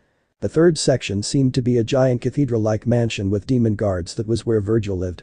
The fourth section was probably the least impressive. It was that of an old warehouse that had the words "Devil May Cry" on a sign above the building. That was where Dante lived. The last section seemed to be the largest. It was a massive corridor with multiple doors on them, and one really bad door. It was where most of Naruto's thoughts resided along with the darkness. As soon as Naruto finished his observation of his mindscape he was tackled to the ground. At first he thought it was kyuubi, but he noticed that the weight was different from kyuubi's, so it couldn't be her. He was proven right when the unknown person spoke. "Oh Naruto-kun, it's been so long, where have you been?" the voice asked, and Naruto looked down to see a blonde-headed girl that had black streaks in her hair, with her hair styled in twin pigtails that were tied by a pair of black ribbons that hanged on the sides of her head. She also wore a dark blue shirt that looked kinda like a uniform of some kind, and a blue short skirt. Naruto had no idea who that person was or how she had gotten into his mind, but before he could do anything, the girl was pulled off of him by a girl that looked almost exactly alike, except her hair was tied by white ribbons, not black, and her shirt was white, not blue. "Koten, get off of him, he's mine," the other girl said to the first girl, now known as Koten. "Akari, let go of me, can't we share?" Koten said to the other girl, now identified as Akiri. "I guess so, but I think we should introduce ourselves, seeing that Naruto has never seen us like this," Akari said, letting go of what Naruto assumed was her sister's hair. "Okay," Koten said, getting a cross-eyed look in her eyes as she stared at Naruto, who shivered unconsciously when he saw the look in Koten's eyes, like she was eye-raping him. Can you please stop looking at me like that, Koten, it's kinda uncomfortable," Naruto asked nicely, getting up from the floor, only to be knocked down again by Koten, who started to hug him. "Ani-san, he knows my name, he knows my name," Koten said while giggling like a horny schoolgirl. "No fair, how come he knows your name, but not mine?" Akari said with a pout on her face. I know your name too, it's Akari, you two were basically shouting it right in front of me, and will you let go of me?" Naruto said with a sweat drop which increased in size as Koten started to move her hands downward. "Stop that, Loten, we still need to introduce ourselves, get up," Akari said as she started to pry Koten off Naruto. "Fine, just stop pulling on my cloths, they might come off," Koten said in a monotone voice which made Naruto blush from embarrassment, which was a new concept to him. "Fine, now get up," Akari said as she let go of her sister's cloths as Koten got up but quickly turned to Naruto and winked. "Okay, now will you two please tell me what's going on, and who are you?" Naruto asked as he finally got up. "Okay, well, we're the darkness, to put it shortly," Koten and Akari said at almost the exact same time. "So wait, this is what you really look like?" Naruto said, not really surprised that they were the darkness. "Yes, do you like the way we look?" Koten said as she and Akari started to get flustered, hoping that Naruto liked the way they looked. "Yeah, you two are way cuter than I expected," Naruto said honestly, which got him a double tackle as both Akari and Koten tackled him to the ground and started to kiss his cheeks rapidly. When Naruto finally pried them off, he was confused as hell as to why they kissed him, but soon started to feel himself waking up and asked a few questions. "Okay, it would appear that I'm waking up, is there anything important that I need to know about you too?" Naruto asked as he started to feel himself fade back to consciousness. "No other thon, we both have the same mental link to you which can't be cut, and that when you are in danger, we can manifest ourselves either in these forms or from your back," Akari said. "And that if you ever want us, just ask and we're yours," Koten said with a wink as Naruto finally faded from his mindscape, leaving them alone with each other. "Are you kidding me? Are you trying to sell us?" Koten, Akari said as soon as Naruto was gone. "No, and you know you want him to," Koten said with a small smirk on her face. "True, but that don't mean I'm going to let you sell me, I wanna sell me," Akari said. "Okay, fine," Koten said, and with that they disappeared, unaware that the entire time they were being watched by kyuubi. "Damn, now not only do I need to compete with that Claris girl, but now those two as well," kyuubi thought T50 herself before going back to her section of Naruto's mind to think of a plan that would get Naruto for herself. "But then again, if those two can share, maybe so can I," kyuubi thought with a perverted grin on her face as she disappeared into her section. Naruto's POV, 6 o'clock PM, the infirmary. When Naruto woke up, he expected to be alone, but what he was not expecting was for Claris to be watching over him. "So how long have I been out?" Naruto questioned, making Claris jump in surprise. "Why, you're awake," Claris said with a stutter and a blush. Yeah, if I can talk, isn't that a sign that I'm awake?" Naruto was barely able to finish his sentence before he was tackled back down to the bed by a sobbing Claris. Is this going to become a regular occurrence? Naruto asked himself, hearing several yees from his inner demons. I know Venom isn't a demon, but he is kinda a monster, so I'm going to include him in the demon category when I'm referring to Naruto's inner demons as a group. It's okay there, Naruto said, awkwardly not used to situations like this. Slap. Naruto was shocked when Claris laped him, still with tears in her eyes. He was so shocked that he barely noticed that she started to talk.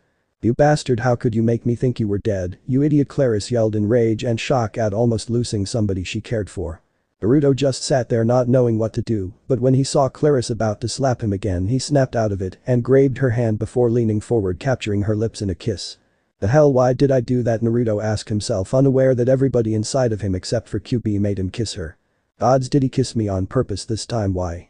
Claris thought to herself in shock and no small amount of surprise as Naruto separated himself from her. Okay, I'm sorry about that kissing you that is, and I'm sorry for making you worry about me to be honest. I didn't think anybody would have a problem with me dying, no one has really cared about me and those that have die soon after. Naruto said solemnly with his head bowed down, not looking Claris in the eyes. Slap. Naruto was surprised when Claris slapped him again that he looked up and stared at the angry face of Claris. How could you think that people wouldn't miss you? You have friends that would miss you like Percy and Grover, Claris shouted, confused as to why he would think no one would miss him. Sure, they might miss me, but I'm forgettable. I'm something that most people would have to be insane or psychotic to even come close to me if they knew what I really was. Naruto said, looking Claris dry-eyed in the eyes. What could possibly get you to think such things? Claris asked, not sure what to think about Naruto. You wouldn't understand. Naruto said, looking down once again. Then make me understand, Claris shouted, getting angry at how Naruto was talking himself. If I told you, you would run from me and I can't lose somebody. Again Naruto yelled, getting worked up at her persistence to know more about him. You ate a hellhound while it was still on fire after you turned into some big black monster. You killed all those hellhounds and protected us. If I could accept that, what makes you think I would run from you? Claris asked, turning her voice into a more softer tone. Really, you wouldn't run from me if I told you that one hellhound wasn't the first monster I ate, or the worse, you wouldn't run if you knew that I have killed several people, all because I was told their souls were evil and that they were going to hell one way or another, and after I killed them, I ate their souls. Naruto shouted, his voice getting louder with each word. It doesn't matter if you have eaten more than one monster, I know that thing wasn't you, and as for killing people, you were told that they were evil, somebody was fooling you and made you do. Claris wasn't able to finish her sentence because Naruto started to leak a small bit of killer intent as she was talking. Is that what you think? You're wrong, I wasn't led on by somebody, I saw their souls as well, they were going to go to hell. Naruto said, pausing before continuing. Sometimes they had families, sometimes they didn't have any idea that they had done something wrong. I had to kill some people in front of their families and eat their souls. Naruto whispered as his voice was so low that Claris barely heard him, but when he was finished she gasped. But how could you eat somebody's soul? Claris asked, slightly scared from what Naruto was saying. You know the person we talked about, the one that woke me up with water? Naruto asked, getting a nod in response.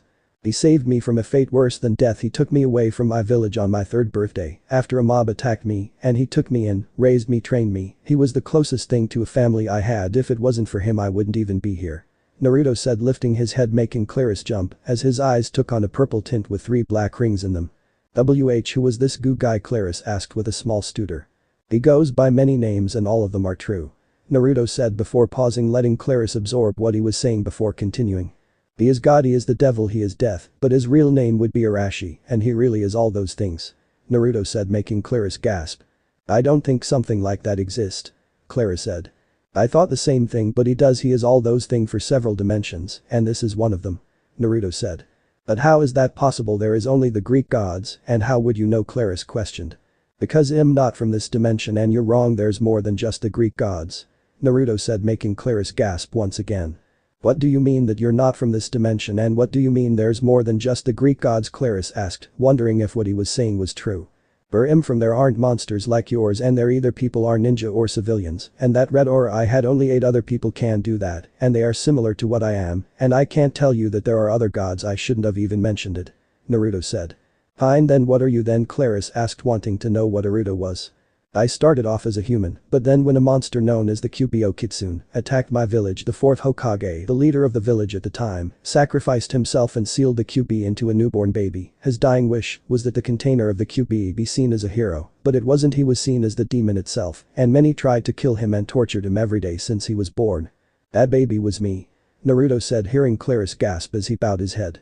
But you're still human, and even if you have killed people before, it doesn't matter if they really were bad people, then it's okay I guess. Claris said, looking Naruto in the eyes. Well, glad to hear that you don't think of me as a monster, but I wasn't finished, I'm not completely human anymore. Naruto said as he undid his transformation, showing 3 tails that matched his hair color, and his ears moved to the top of his head. When Naruto undid his transformation, he expected Claris to run away from him or even attack him, but what he did not expect was what she did. So cute, Claris shouted before launching herself at Naruto and started to hug him to death. Is this going to become a regular occurrence? Wow, that feels good. Naruto thought to himself as Claris continued to pet him. So I take it you're not afraid of me? Naruto asked, making Claris jump in surprise with a blush. No, actually I think it's an improvement to what you used to look like. Claris said, looking down with a blush. What did you think of the way I looked before? Naruto asked, tilting his head slightly.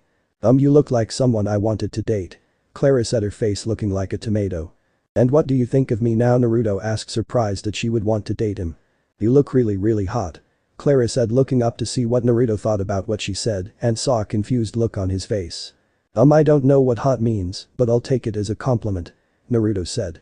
"It was a compliment," Clara said, her blush fading slightly. "Okay, that's good to hear, seeing that we kissed like 2 times before," Naruto said with a grin, making Clara's blush harder. 3 times actually," Clara said.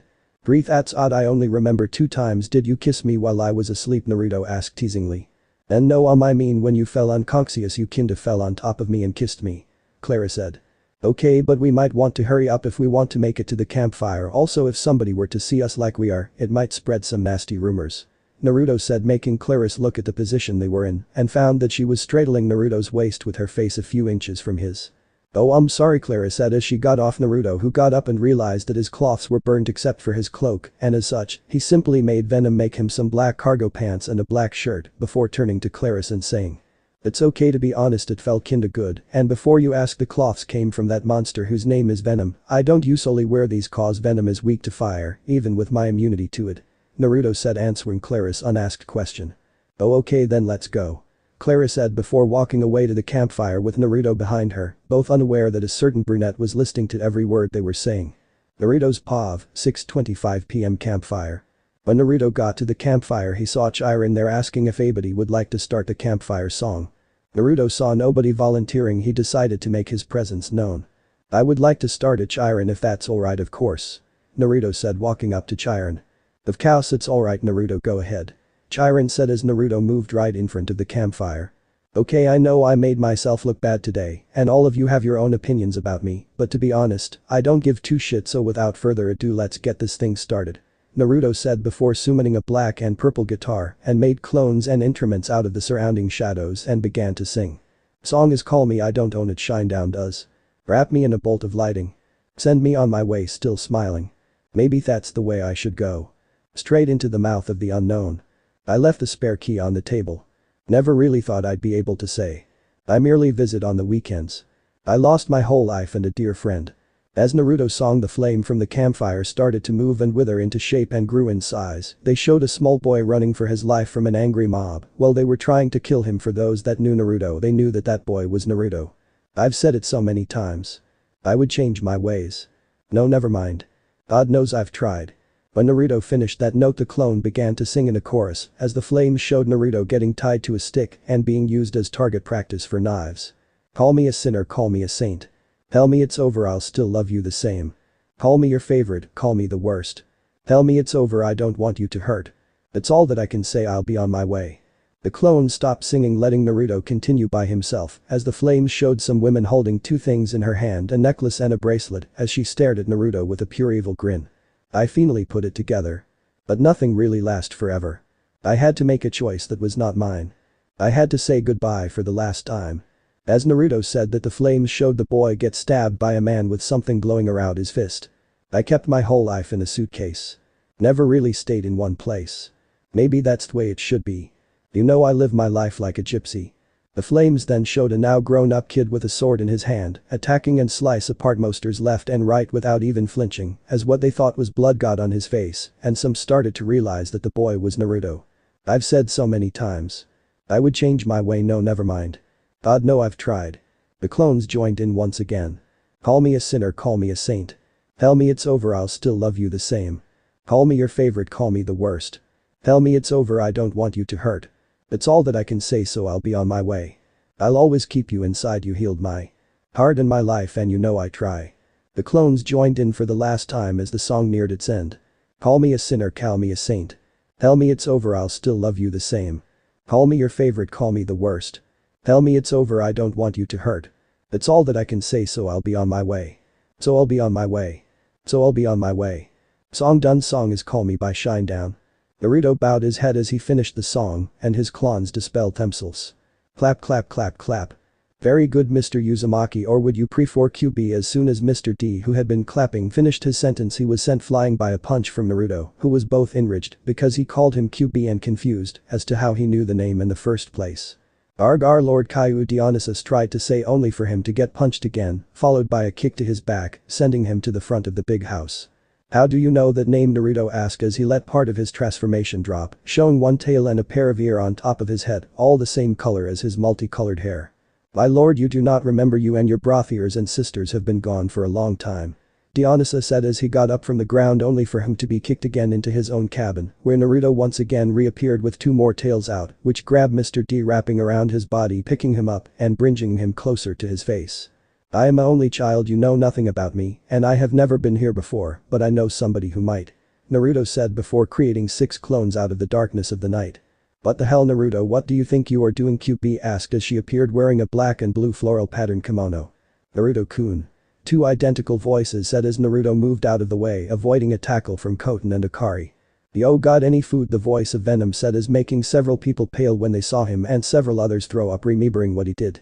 Yeah, got any grub? The voice of Dante said as he appeared with rebellion on his back, making several wonder how the sword was sticking with put anything holding it. Hello Naruto, would you mind informing us why we are here and telling us as to who those 2 girls are that tried to tackle you? Virgil asked with a Yamato at his side in its sheath. Okay, in order Kyuubi, I think I'm going to get answers. Dante, Venom, the food's over there, you can go eat, but try not to accidentally kill or eat anybody. Scaring is okay though, just not to death. Virgil, always try it to the point. As always, you guys are here because Kyuubi's here, and as for who those girls are, the one in the black sailor-like uniform is called Koten, the other one in the white uniform is Akari, and they are apparently the darkness. Naruto said, changing his voice back to normal in the process and resealing his tails and ears with the transformation. Whoa, time out a second, they are the darkness. Dante said, putting his hands in a T-shape signaling a timeout. Yes. Naruto said bluntly. As in the embodiment of darkness, Venom asked, stopping from eating the food that the satyr and the forest nymphs that were bringing him and Dante food, not wanting to be their next meal. Yes. Naruto said, starting to get annoyed. But they're cute. Venom and Dante said it at the same time in shock. Yeah, what of it, so is Kyuubi, Naruto said, unknowingly making Kyuubi blush and falling into a trap. Dante, did he just admit that somebody was cute? Venom asked in shock. Yes, I think he did. I think he even called Kyuubi cute. Dante said in a cal shock. You know what that means, right? Venom said, letting a toothy grin onto his face. Yep.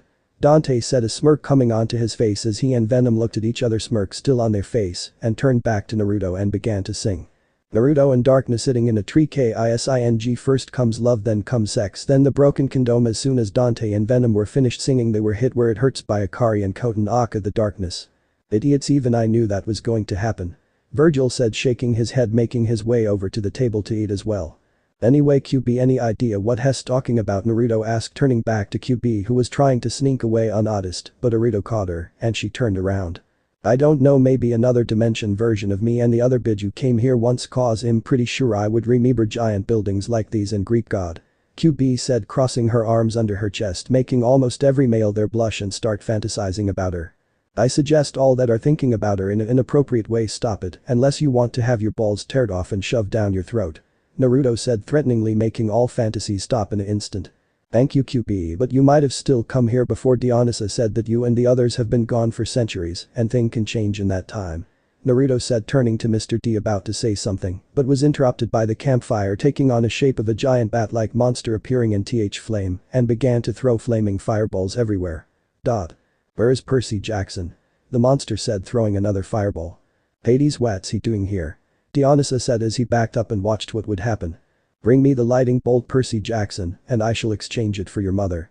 Hades said, about to throw other fireball, but then saw 2 boys, one running towards him with a sword, the other just walked bored. My mother's dead. Percy yelled as he appeared before Hades. No, I sent the Minotaur to abduct her, she is alive for now. Hades said as he extended his hand and the form of Percy's mother appeared in his hand before he crushed it. Well, good to know there is still a chance to save her. Naruto said, walking up to Hades casually, not even blinking when he turned to him and said something.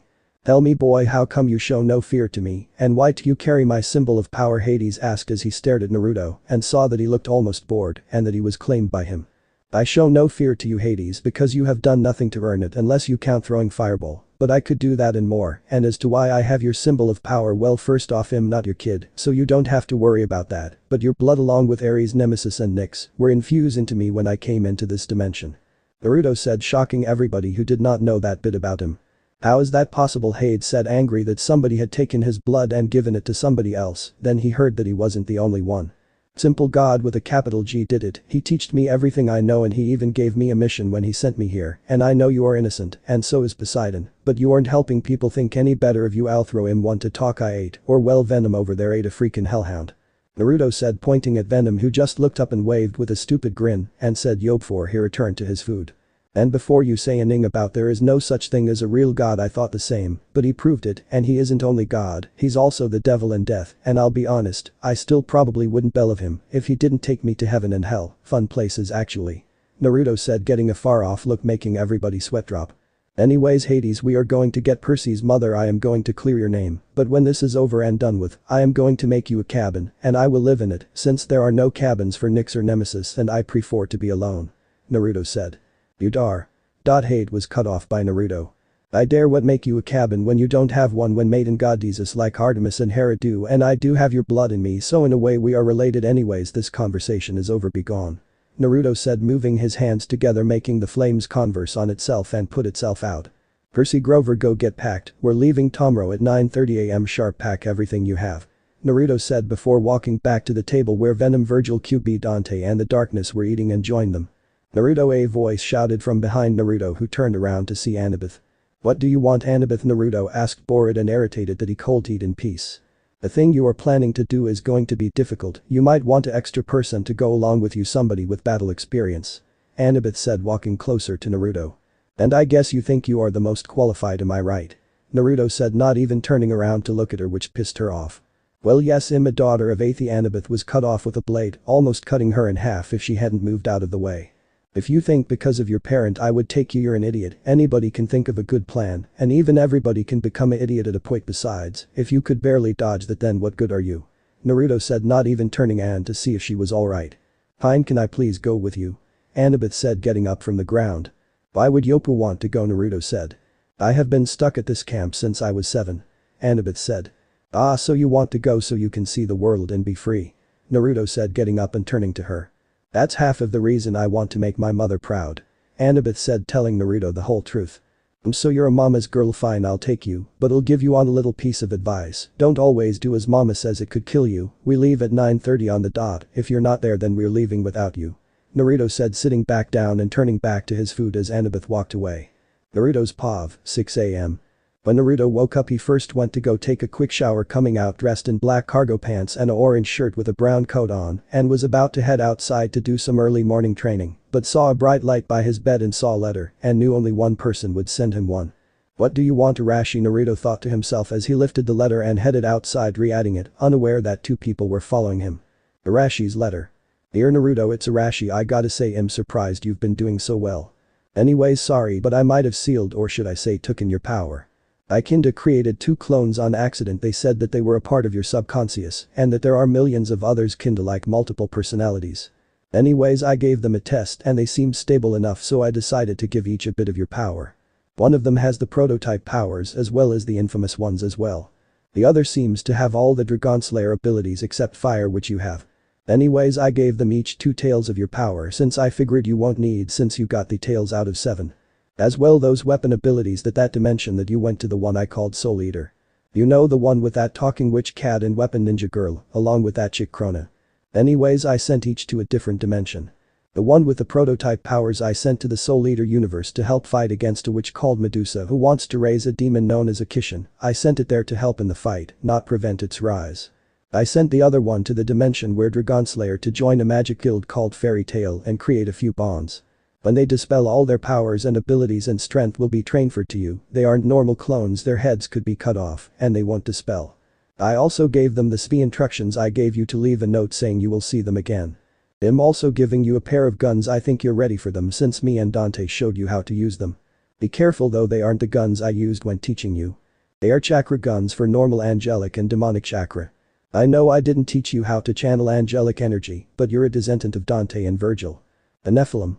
Speaking of Nephilim, if you want the guns you need to give part of that power up. I'll infuse it into another clone with all your weapons, including the ones you have on you right now. You'll still have Nevan and Dante as well as Virgil, but everything else goes to that clone. Which I will send to a place where there are basically hundred of heroes and villains, and it is to join a villain school. Known as the Hive Academy. I will even give it 4 of my tails, which when it dispels goes to you, making your 7 tails 11 tails. I'll even give him the ability to absorb people's powers and keep them, but it would have to learn how to control them. I'll even give it Ghost Rider powers and give it a bike. I'm also going to give each the Rinnegan Sharingan and the Byakugan, and I'm also giving it back to you as well. But I'm only giving you and the Nephilim clone the Mangekyo back. You will be able to monitor them when you're asleep if you want. They also each can use chakra, so they got a little bit more of a variety of attacks. So anyways, good luck. Also those two girls, Clarice and Annabeth, I believe their name were, are following you. Now channel chakra into the letter to get heaven and hell. Your friend Arashi. P.S. Good work with those girls. Naruto Pav, 6:48 a.m.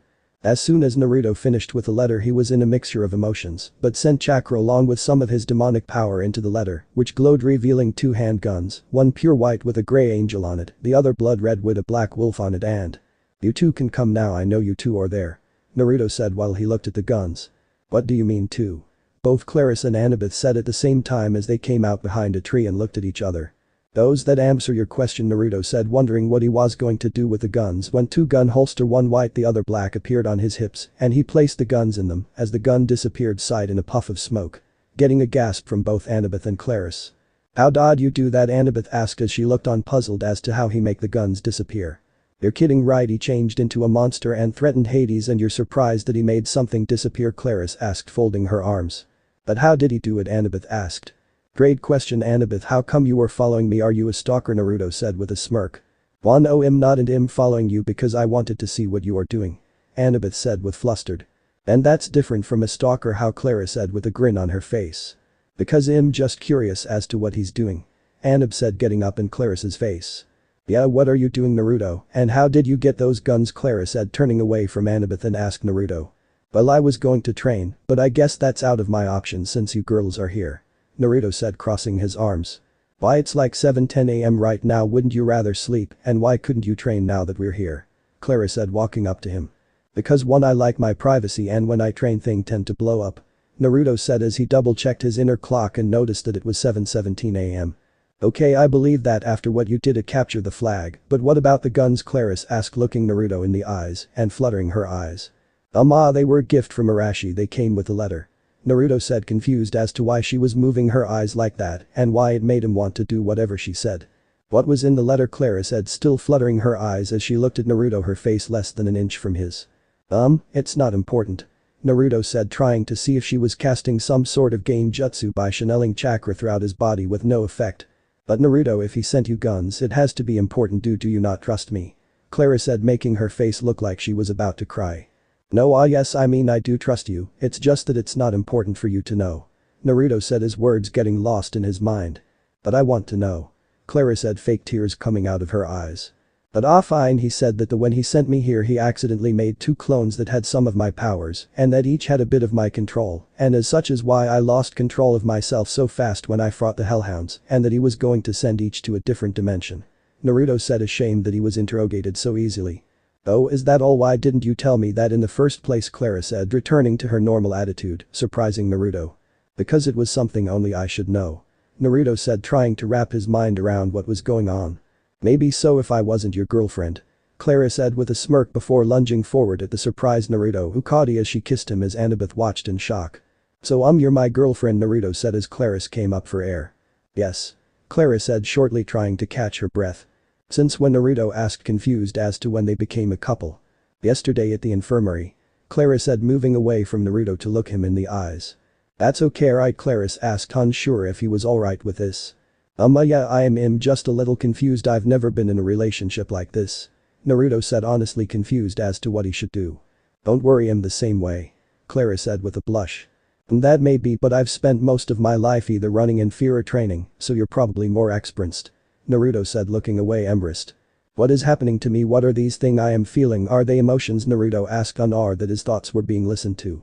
You guys hear that our little Faiko is growing up? Venom said as he and the rest of the people in Naruto's head were sitting down watching what was happening since the whole thing began.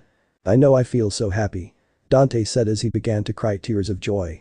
Come here, man, I know he's oh god, I think I am going to cry, Venom shouted as he patted Dante on the back and began to cry large waterfall-like tears. It's so beautiful, Nissan, Koten said as she and Akari hugged each other and cried. It is, Akari said. I'm so happy for you, Naruto-kun.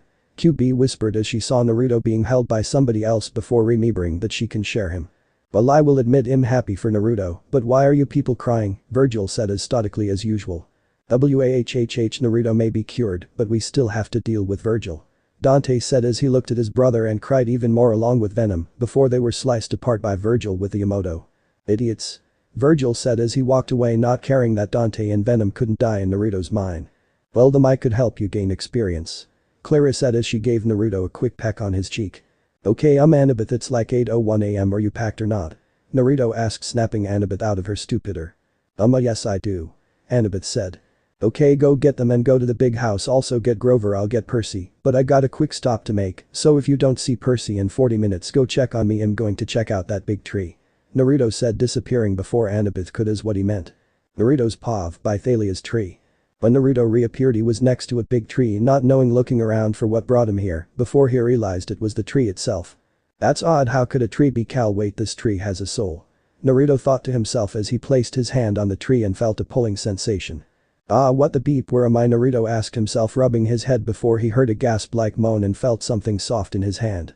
Wait a second, trees aren't soft or round, Kami, please don't let this be what I think it is. Naruto thought, squeezing his hand on accident. Hearing another moan, Naruto looked up and saw a black-haired girl who had a streak of blonde in her hair, which was slightly past her shoulder, that looked like a lightning bolt with the freckles under her electric blue eyes, who was looking at him in shock. Before her eyes traveled down, which Naruto did too, and noticed that his hand was on her chest. Sorry, I didn't mean to, I was just looking at a tree that felt like it was calling me, and I ended up here. Naruto said in a rapid speed, letting go of the girl. It's okay, wait, did you say that you were just looking at a tree? The girl asked, crossing her arms over her chest. Yeah, it felt off and I touched it, and I ended up here touching your breast, sorry. Naruto said, expecting to be slapped, but instead was hugged. It's okay, I'm more glad that I could actually talk to somebody or even see someone. Hell, you could touch my breast a million other times, and I don't think I would be mad. The girl said as she hugged Arhanyu. Just out of curiosity, what is this place? How long have you been here, and who are you exactly? Naruto asked once the girl let go of him. Sorry, my name is Thalia, daughter of Zeus. I think this place is limbo or something, and I think I've been here for maybe 5 years, it's hard to tell time here. The girl, now known as Thalia, said. Well, Thalia, this might be limbo, but I've been to limbo before, of course it was in a different dimension, so I can't really tell. I just got into all of this Greek gods and monster stuff not even a week ago, so who knows, but seeing as I can come here, maybe I can keep you company from tea. Naruto wasn't able to finish as Thalia tackled him to the ground and started to kiss him, inserting her tongue into his mouth. Well, that's new, but I wonder if Claris would be able to share, cause by the looks of it that's the only way for me to not have to choose between the girls. Naruto thought to himself, unaware that everybody in his head had heard him as he pushed Thalia off. I'm sorry, I didn't mean to do that, I was just so happy. Thalia said with a blush on her face. It's okay, and to be honest I think I'm going to get myself into situations like this a lot. Naruto said, making Thalia confused. I mean being kissed, tackled, hugged a lot. Naruto said, getting an in response before he felt himself leaving limbo. Okay, I got to go, I have this quest to save my friend's mother from Hades with the help of another friend who's a satyr named Grover and some girl named Annabeth. Naruto said, almost out of limbo. Wait, Grover and Annabeth, how are they? Thalia asked, making Naruto raise his eyebrow. They're fine. Grover has a facade as a cripple and tries to protect me and my friend Percy, and Annabeth, I don't know much about her, but she seems kinda stuck up and tried to use her parent to come on this quest. Naruto said, almost completely out of limbo. Good to hear that they are okay, and as for Annabeth, go easy on her. Her father remarried and his new wife all but abused Annabeth, not letting her play with her twin boys, thinking that she was putting them in danger. Thalia said before Naruto was out of limbo, but not before he said one last thing. Compared to what I have had to go through in my life, she had it easy, but I'll take it into consideration. Naruto said as he left Thalia to her thoughts. Naruto's POV, 9:23 am. When Naruto came back to reality, he saw Ananth right in his face, yelling at him to snap out of it, with Grover, Percy and Chiron behind her. Snap out of what? Naruto asked as he turned to face Annabeth, whose face was less than half a centimeter from his own. We've been trying to wake you up for half an hour, you were in some kinda trance. Annabeth said. Yeah, I was in limbo talking to a girl, now as I can see you're all packed, so let's go. Naruto said as he began to walk off before he was stopped. But you still need to pack and you're going the wrong way. Annabeth said as she tapped her foot, annoyance clear on her face. I have no excuse for going in the wrong direction, Annabeth. My mind and body are a little off as to my exit of limbo, but as to not packed, I am it sealed on my body along with the guns, and the watch Chiron had given me is on my right wrist as you could see. But tell me, how do you know where we are going any better than I do? Naruto questioned coldly as he turned around and activated the Sharingan and the Rinnegan, making his eyes take on a reddish purplish hue as the three tomatoes of the Sharingan spinned around between the second and third ring of the Rinnegan, making Annabeth jump in fright. I do don don't boo, but a friend fried had a map. Annabeth said with a stutter, frightened by Naruto. A map to get to the underworld? Maybe he's a spy. She isn't, I know that for a fact. She quivers too much just by my eyes, but I need the name of this friend. Naruto thought to himself, deactivating both of the kinky jenki. Okay then, what is this friend's name? Naruto said as he stared Annabeth in the eye. Whyw would you I want to know his name? Annabeth said, her stutter going away slowly. So I know you're telling the truth and didn't just make it up on the spot just so you can be right or something like that, Naruto said before thinking. Well, that arrows things down a little bit, he's a male. As soon as Naruto finished that thought, Annabeth spoke again. His name is Luke. You could ask Percy or Grover if you want, Annabeth said. No need, I believe you, I can see the map, Naruto said, activating a small bit of the Byakugan. Demi-God, how it's in my backpack? How could you see it? Annabeth asked, confused as to how he saw it. I'm a ninja also, wide on you, not good, you don't seem like the innocent time, Naruto said before looking at Chiron, who just stood there with an amused look on his face. Chiron, good morning, if you would be so kind to point me to the car, Naruto requested politely. Right down there, Naruto, down the hill. A good friend is driving you as far as he could, then it's up to you, Chiron said, pointing to the car at the bottom of the hill. Thank you, cheer up and see you soon, Naruto said as he grabbed Percy and Grover by their shirts and dragged them down the hill, leaving Annabeth in thought as she jogged to catch up. How did he know what color my underwear was? Is he phobic or something? No, it had to be a lucky guess, Annabeth thought as she got into the car with Naruto and the others as it drove off. I hope you're right, Naruto, and that we do see each other again, Chiron said as he turned, heading back to the big house for some tea and a card game with Mr. D. Would you please turn that blasted music off? Naruto said to Arcus, who had interrupted him from his meditation session by putting on the song Highway to Hell, which was ironic seeing as to where they were going. Don't know who owns Highway to Hell, but I don't. Argus was the head of security back at Camp Half-Blood. His attire consisted of a full-body light brown trench coat with a matching hat and brown boots, but what was most noticeable about Argus was that he had more than one set of eyes. Not two sets, not three or four, no, his entire body was covered with eyes, which was why he wore his trench coat. Not sure if that show he looks, haven't read the first series in a while. Sorry, but I'm just taking you to the bus station, which is right around the corner, so you should all rested now from your nap, Argus said as he turned and entered the bus station area. Very well, but for your information, I was meditating, Naruto said as the car stopped and he, Annabeth, Grover and Percy got out and said their goodbyes, but before Argus called Naruto back. Yes, Argus, is there something wrong? Naruto questioned before seeing Argus take off a red watch similar to his other watch. Chiron told me to give this to you, Argus said as he handed Naruto the watch, which he placed on his left wrist before something odd happened. The other watch, once plain silver, was now lighting blue with white lighting strikes going through it. The other watch just stayed the same. That was odd. What is it called? Naruto commented before asking a shell-shocked Argus. By the gods, he got the first one to go to its second form. Chiron was right about this boy, Argus thought to himself before shaking his head clear of his thoughts and answering Naruto. Chiron said that the red one was called Murasama, Argus said. What about the blue one? Chiron never told me its name, Naruto said as Argus turned and faced forward. It doesn't have a name, Argus said before speeding off, almost running several people over in the process. I wonder what that was all about, Naruto muttered to himself as he looked at the blue watch. Zandatsu, a human yet slightly metallic voice said, making Naruto look around, seeing no one except civilians. Zandatsu, very well, that is what you shall be called, Naruto said as he looked at the watch briefly before walking towards Percy and the others who were waiting for him. What did Argus want from you? Annabeth asked as Naruto reached them and they entered the bus and sat next to each other. Nothing, he delivered something to me from Chiron, Naruto said, annoyed that Annabeth was treating him like he was going to betray them all any second. And what would that be? Annabeth asked, wanting to figure out more about Naruto. What's it to you? Naruto questioned, getting fed up with Annabeth and decided to see why she treated him like she has. Because if it's something to help us with the quest, then we should all know about it, Annabeth said, getting up in Naruto's face. Yeah, that may be true, but then Agent, you seem to have your own reason for asking me this question and all the others, Naruto said, making Annabeth blush slightly before leaning forward a little bit more. What can possibly make you think that? Annabeth asked, her voice just a few octaves away from shouting at Naruto as she got closer to his face, putting her hands on the armrest in the proxis. Well, for one, ever since I came to camp you have been stalking me, 2 you keep on looking at me like I'm going to kill you all in your sleep, and 3 usually Grover, being the worry goatee is, would have asked what Argus wanted with me and if I was okay, but before he or even Percy could say anything you stepped up and asked me instead. Naruto said with a smirk on his whiskered face, seeing that he had caught the daughter of Athena. BB but, why how you? Annabeth stuttered out for the first time in her life, lost for words. Yo, hello Earth to Annabeth, you okay? Naruto asked, breaking Annabeth out of her thoughts as she shook her head. I'm good.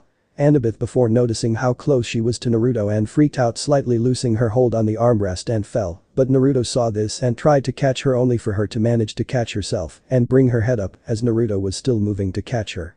Okay, I know my luck is bad, but come on, Arashi has to be causing some of these things to happen. Naruto thought to himself as he crashed into Annabeth's lips first.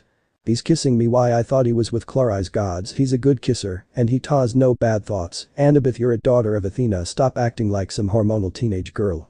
Annabeth thought to herself in a daze. Damn it, I just know Arashi is laughing his ass off right now. Naruto muttered to himself as he noticed that the bus had yet to move and Percy and Grover were asleep and began to work on waking up Annabeth. In the other dimension, limbo, Arashi Pav. My god, I ain't even doing anything and he's already making this more entertaining. Arashi shouted before laughing his ass off and falling onto the floor and rolled before ending up in the middle of the room he was in, which had 4 computer screens each with a label above them. In order they read Nephilim, Dragonslayer, Original and Soul Eater. You're a fool, brother. A voice said, starting out dark and demonic before changing to a slightly lighter tone, causing Arashi to look up and see a man that looked almost exactly like him. While Arashi had a pure white trench coat that was open instead of buttoned with a high collar, the other man had a pure pitch black high collar trench coat that had the top 3 buttons closed. While Arashi wore a black short-sleeved shirt, the other man wore a red short-sleeved shirt. While Arashi wore black Anbu style mixed with black jeans with light blue almost white glowing flames around the bottom, the other man wore black Anbu styled pants similar to Arashi's, except the flames were a dark glowing purple flames. They both wore the same open-toed black combat boots. On the back of Arashi's trench coat read the kanji for God, while the other man had the kanji for devil on his trench coat. They both had the same ocean blue eyes, along with the 3 whisker marks on each side of their cheeks, as well as the same blonde hair, except Arashi's hair was highlighted a mix of whitish blue and red, while the other man's hair was highlighted black and purple. So what brings you here, brother? Arashi asked as he got up and looked at the other man identified as Arashi's brother. Cut the crap, Arashi, we are a Kell in power and I'm tired of talking like that. Arashi's brother said. Very well, what is it that you want? Did you get the information I asked for, Kurai? Arashi asked, identifying his brother's name as Kurai. I'll start with the more important things. Kurai stated before continuing. Yes, I have found the information and it is worse than we thought. The villages in Naruto's world have increased their attacks, they are daily now, instead of at least once a week. He has been beaten to a bloody mess several times more severe than before. They have crucified him about 30 other times since you took a majority of his consciousness. They have even poisoned their own food after they were finished with it, so when Naruto went to a trash can to eat, not only will he be accused of stealing, but he will also be poisoned with what little food he manages to get. Kurai said, pausing, letting Arashi absorb the information. Damn, I knew it was going to get worse, but not this bad. But how did civilians get their hands on poison? Arashi questioned as he sat down in a chair that appeared out of thin air. I'm getting there. The Civian Council found a way to import level 9, though 20 level poisons from all over the elemental nations, and still that isn't the worst part. He has been raped by male and female alike 70 more times, giving him a total of 83 rapes. Kurai was cut off as Arashi started to unleash a deadly era, shaking the very foundation of heaven. Those bastards, how could Arashi was cut off as Kurai appeared right in front of him and sliced his head off from his shoulders with a glowing pitch black blade. Arashi, I know it isn't right, but that still isn't the worst. Kurai said as he turned around and saw that Arashi's head had already regenerated. What could possibly be worse? There are already millions of unstable Narutos. I mean, come on, there was one that killed the devil after he died, somehow went into the past and trained even more than before. Arashi said as he and Kurai both shivered at that thought cause they had to kill that Naruto. Well, 2 of the people that raped him was somebody from the Civian Council and the pink-haired banshee whore, and one of them had a child. Arashi said before Arashi appeared in front of him and grabbed his button trench coat as a mix of angelic and demonic chakra began to leak off of him. Which one? Arashi said in a low demonic tone. Thankfully the council woman and not the banshee, she named her Mogayu. Kurai said as Arashi let him go and dispelled the energies that surrounded him. Blissful sin, bitch, tell me how old is Naruto now? Arashi said looking back at Jurai. He is 5. The raping that resulted in Mogi's birth happened on his 4th birthday, where they castrated and mutilated his body when they were finished. Kurai said before continuing. Also his mother is alive. Kurai said as he looked at Arashi's reaction. What is her status, condition and how does she feel about Naruto? Arashi said in a emotionless voice. Kurai just kept quiet. Kurai, what is Kushina's status, condition and her feelings towards Naruto? Arashi asked raising his voice slightly. It's complicated. Kurai said simply. Kurai, I am not in the mood for game explain please. Arashi said as he looked towards Kurai. Fine, apparently Kushina's soul was split in two somehow, one part lies in a top-secret Hyuga medical facility in a sort of coma, the other is in Kushina's homeland, she apparently somehow had triplets all with a Rinnegan, how I don't know, but she is training them to kill Naruto, and I think Kushina has the Rinnegan as well, along with another bloodline limit. The currently awake Kushina has rebuilt her village, and the technology there is almost as good as it is in the Hidden Cloud village, and she is also looking for ancient artifacts. Kurai said finishing his report. Damn it God beeping damn it, tell me what kind of artifacts. Arashi shouted as he had heard enough. Things like guns, bombs and other things like that, how she knows of that stuff, I don't know, all that was about at least 5,000 years before even the Sage of Six Paths. Kurai said. And the triplets, how old are they and what do they think of Naruto, and to a minor point Kushina? Arashi asked rubbing his temples to try to release some of the pain from the headache he currently had. The girls are all 4 years old, they think of Naruto in a loving manner, even though they have never met him, but thanks to their mother's tampering, they think that Naruto is also kyuubi, and are going to participate in the Chunin exams as Kushina is their teacher, and are going to hack the board that schedules the matches, so that the youngest and most skilled one fights Naruto, but she doesn't. Completely agree with her mother, somehow she has retained a sense of morality, and if we can get Naruto to talk to her, we might be able to get her to think of him as himself, and not kyuubi, Kurai said making a smirk grace Arashi's face. Well, that's good to hear, thank you. Anything else? Arashi asked. Yes, I would like to suggest you take away or limit the Nephilim clone's absorbing powers, because once it dispel along with all the other clones it would all absorb into Naruto, and we both know that powers and abilities if strong enough can overpower a tailed beast, and at the rate he's absorbing them, he's going to become too much of a powerhouse, and we still need to send him to other places and when he learns of what has been happening to his body he will kill everyone, he Sasuke said as he watched Arashi faceap him. Very well, thank you, now go back and make sure that that body stays alive, also keep all that poison, I have an idea for it. Arashi said as he turned back to the screens and saw something that made him want to lodge his ass off. How and when did he get into that restroom and why the hell is Annabeth in there with him, Kurai questioned. The beep cares, but if you want to watch it make a blood clone and send it to Naruto. Arashi said as he looked at what was happening. I am a blood clone. The clone of Kurai said. Then pull up a seat and watch the show. Arashi said as Kurai made a chair out of the darkness from his shadow. Popcorn? Arashi said making said salty snack appear at his side, which the clone grabbed as they watched what was going to happen. Wow, what are we doing? And Annabeth was cut off from yelling as Naruto put a hand over her mouth. We are in this damn bus's restoom because we don't need to make a scene. Naruto said as he removed his hand from Annabeth's face. Fine, why did you kiss me? I thought you were with Claris. Annabeth questioned with a slight blush as she remembered the kiss. Well, for one thing I didn't mean to kiss you, I saw you about to lose your balance on the armrest and I tried to catch you, but you caught yourself and brought your head up as I was above you and we ended up kissing, and me and Claris aren't exactly what you would call a couple yet. Naruto explained quickly before teleporting them back to their seats as the bus driver said that they will be leaving in about 10 minutes. Okay fine, but just don't do it again, got it? Annabeth said threateningly, or as threateningly as one can be when they have a blush on their face along with a pout. Got it? Naruto said before he and Annabeth heard a yawn and turned to see Grover and Percy awake and rubbing their eyes. What? Percy asked as he woke up. Nothing much, me and Annabeth just kissed, went to the restroom and had sexual intercourse. Naruto said with a straight face as Percy and Grover just looked shell-shocked and Annabeth looked like she was about to kill Naruto. Geesh, remind me never to make a joke around you guys again. Naruto said as a small smirk graced his face. That wasn't funny, man. Percy said coming out of his shock. My sense of humor is just different than the average person. Naruto said before ducking his head down as Annabeth tried to hit him. You don't joke about those kinds of things. Annabeth said, her voice barely below a full-on shout. I know, but I was raised and am always surrounded by perverts, and given my past can you really blame me for having a critter sense of humor? Naruto questioned, bringing his head back up. No, I suppose I can't. Annabeth said after calming down a little bit and thinking over about what he had said about his life. Thank you, but since it upset you so much I promise on my life that I won't take whatever jokes I may make about you to that level again, and I'm pretty good at keeping promises. Naruto said before feeling a slight pain in his head like he had just lied but shook the feeling off. I'll keep you to that. Annabeth said crossing her arms with a smirk on her face. I would expect no less from a daughter of Athena. Naruto said before looking out the side window on the bus and saw a sight that made him grin slightly. That it looks like Ms. Dodds either went through some magic portal that changed her age, or she is wearing a Yaoja woman's skin, oh, and she has 2 friends. Naruto said as Grover took a deep sniff out of the air and paled before they all turned towards the front of the bus and saw 3 women as the front doors closed and the bus began to move.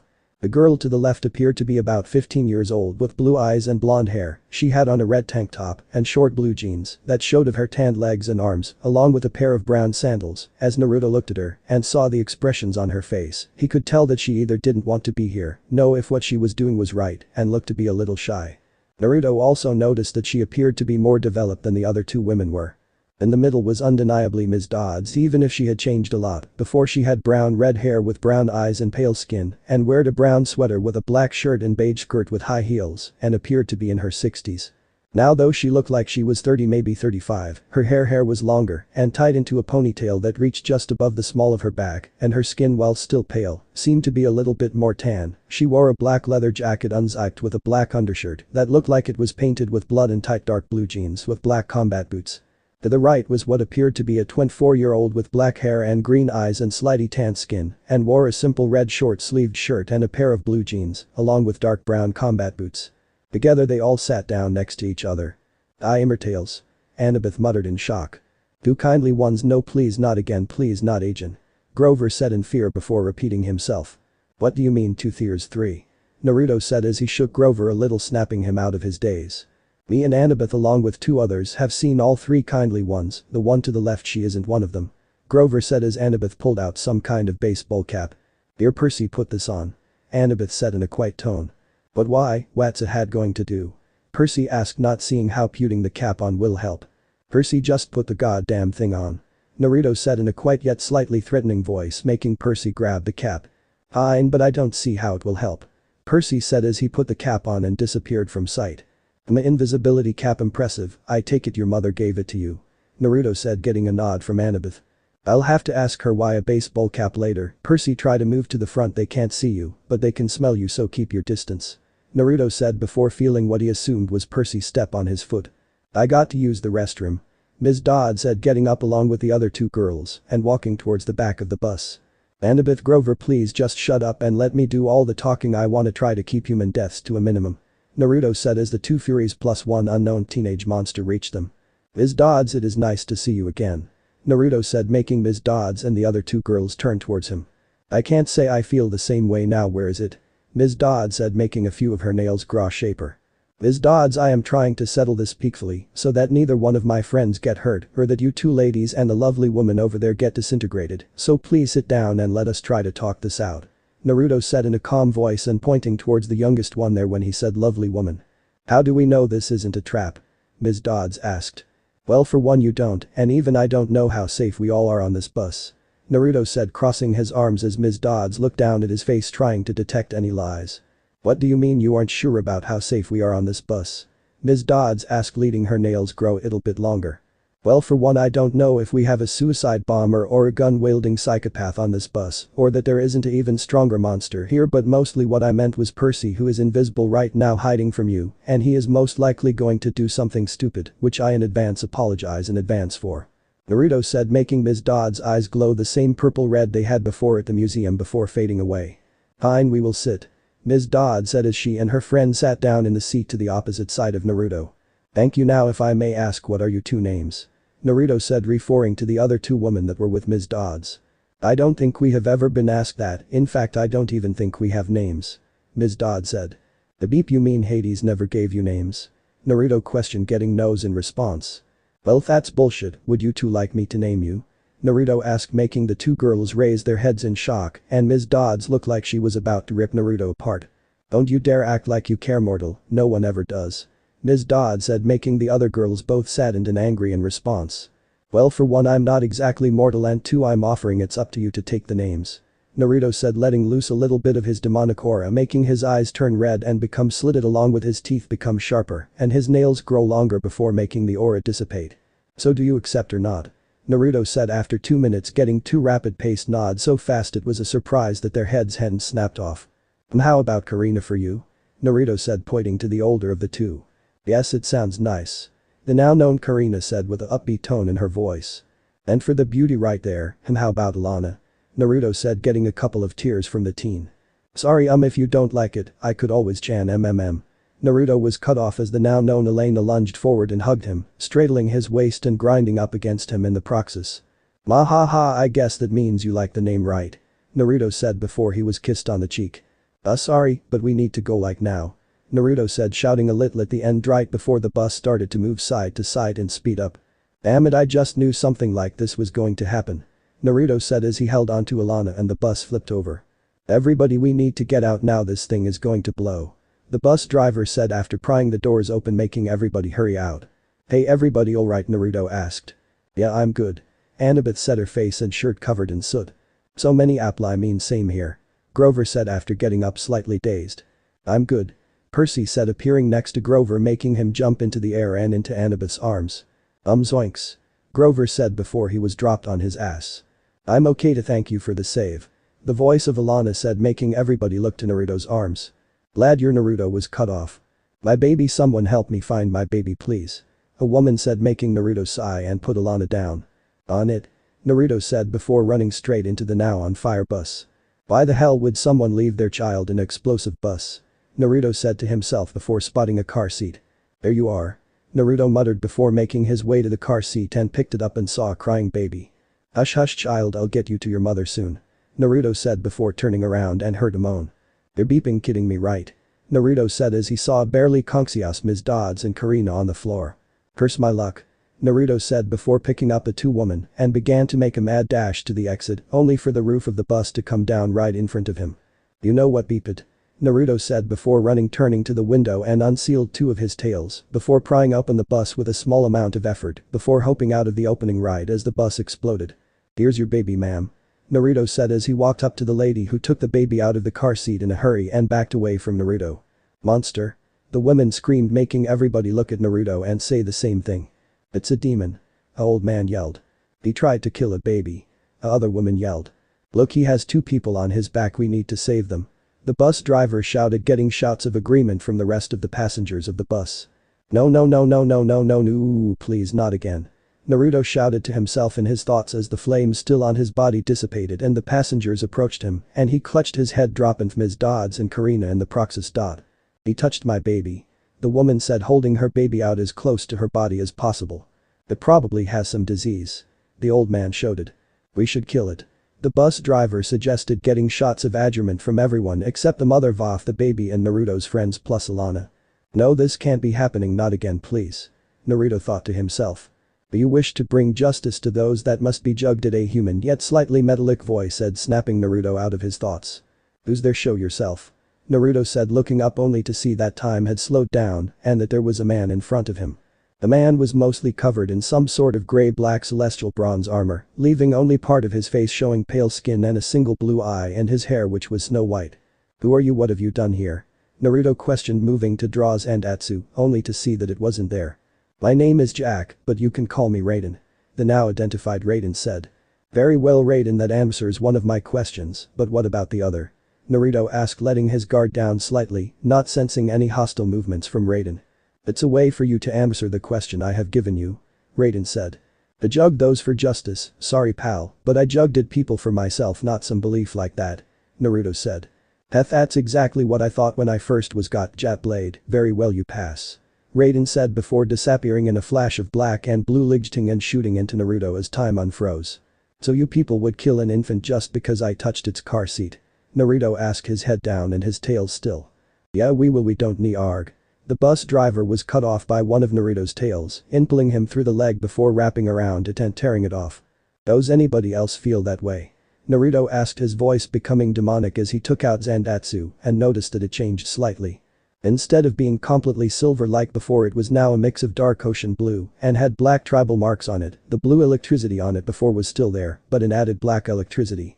My leg, the bus driver was cut off again as Naruto used the new Zandatsu to slowly cut through his right arm, burning the blood and closing the wound in the process.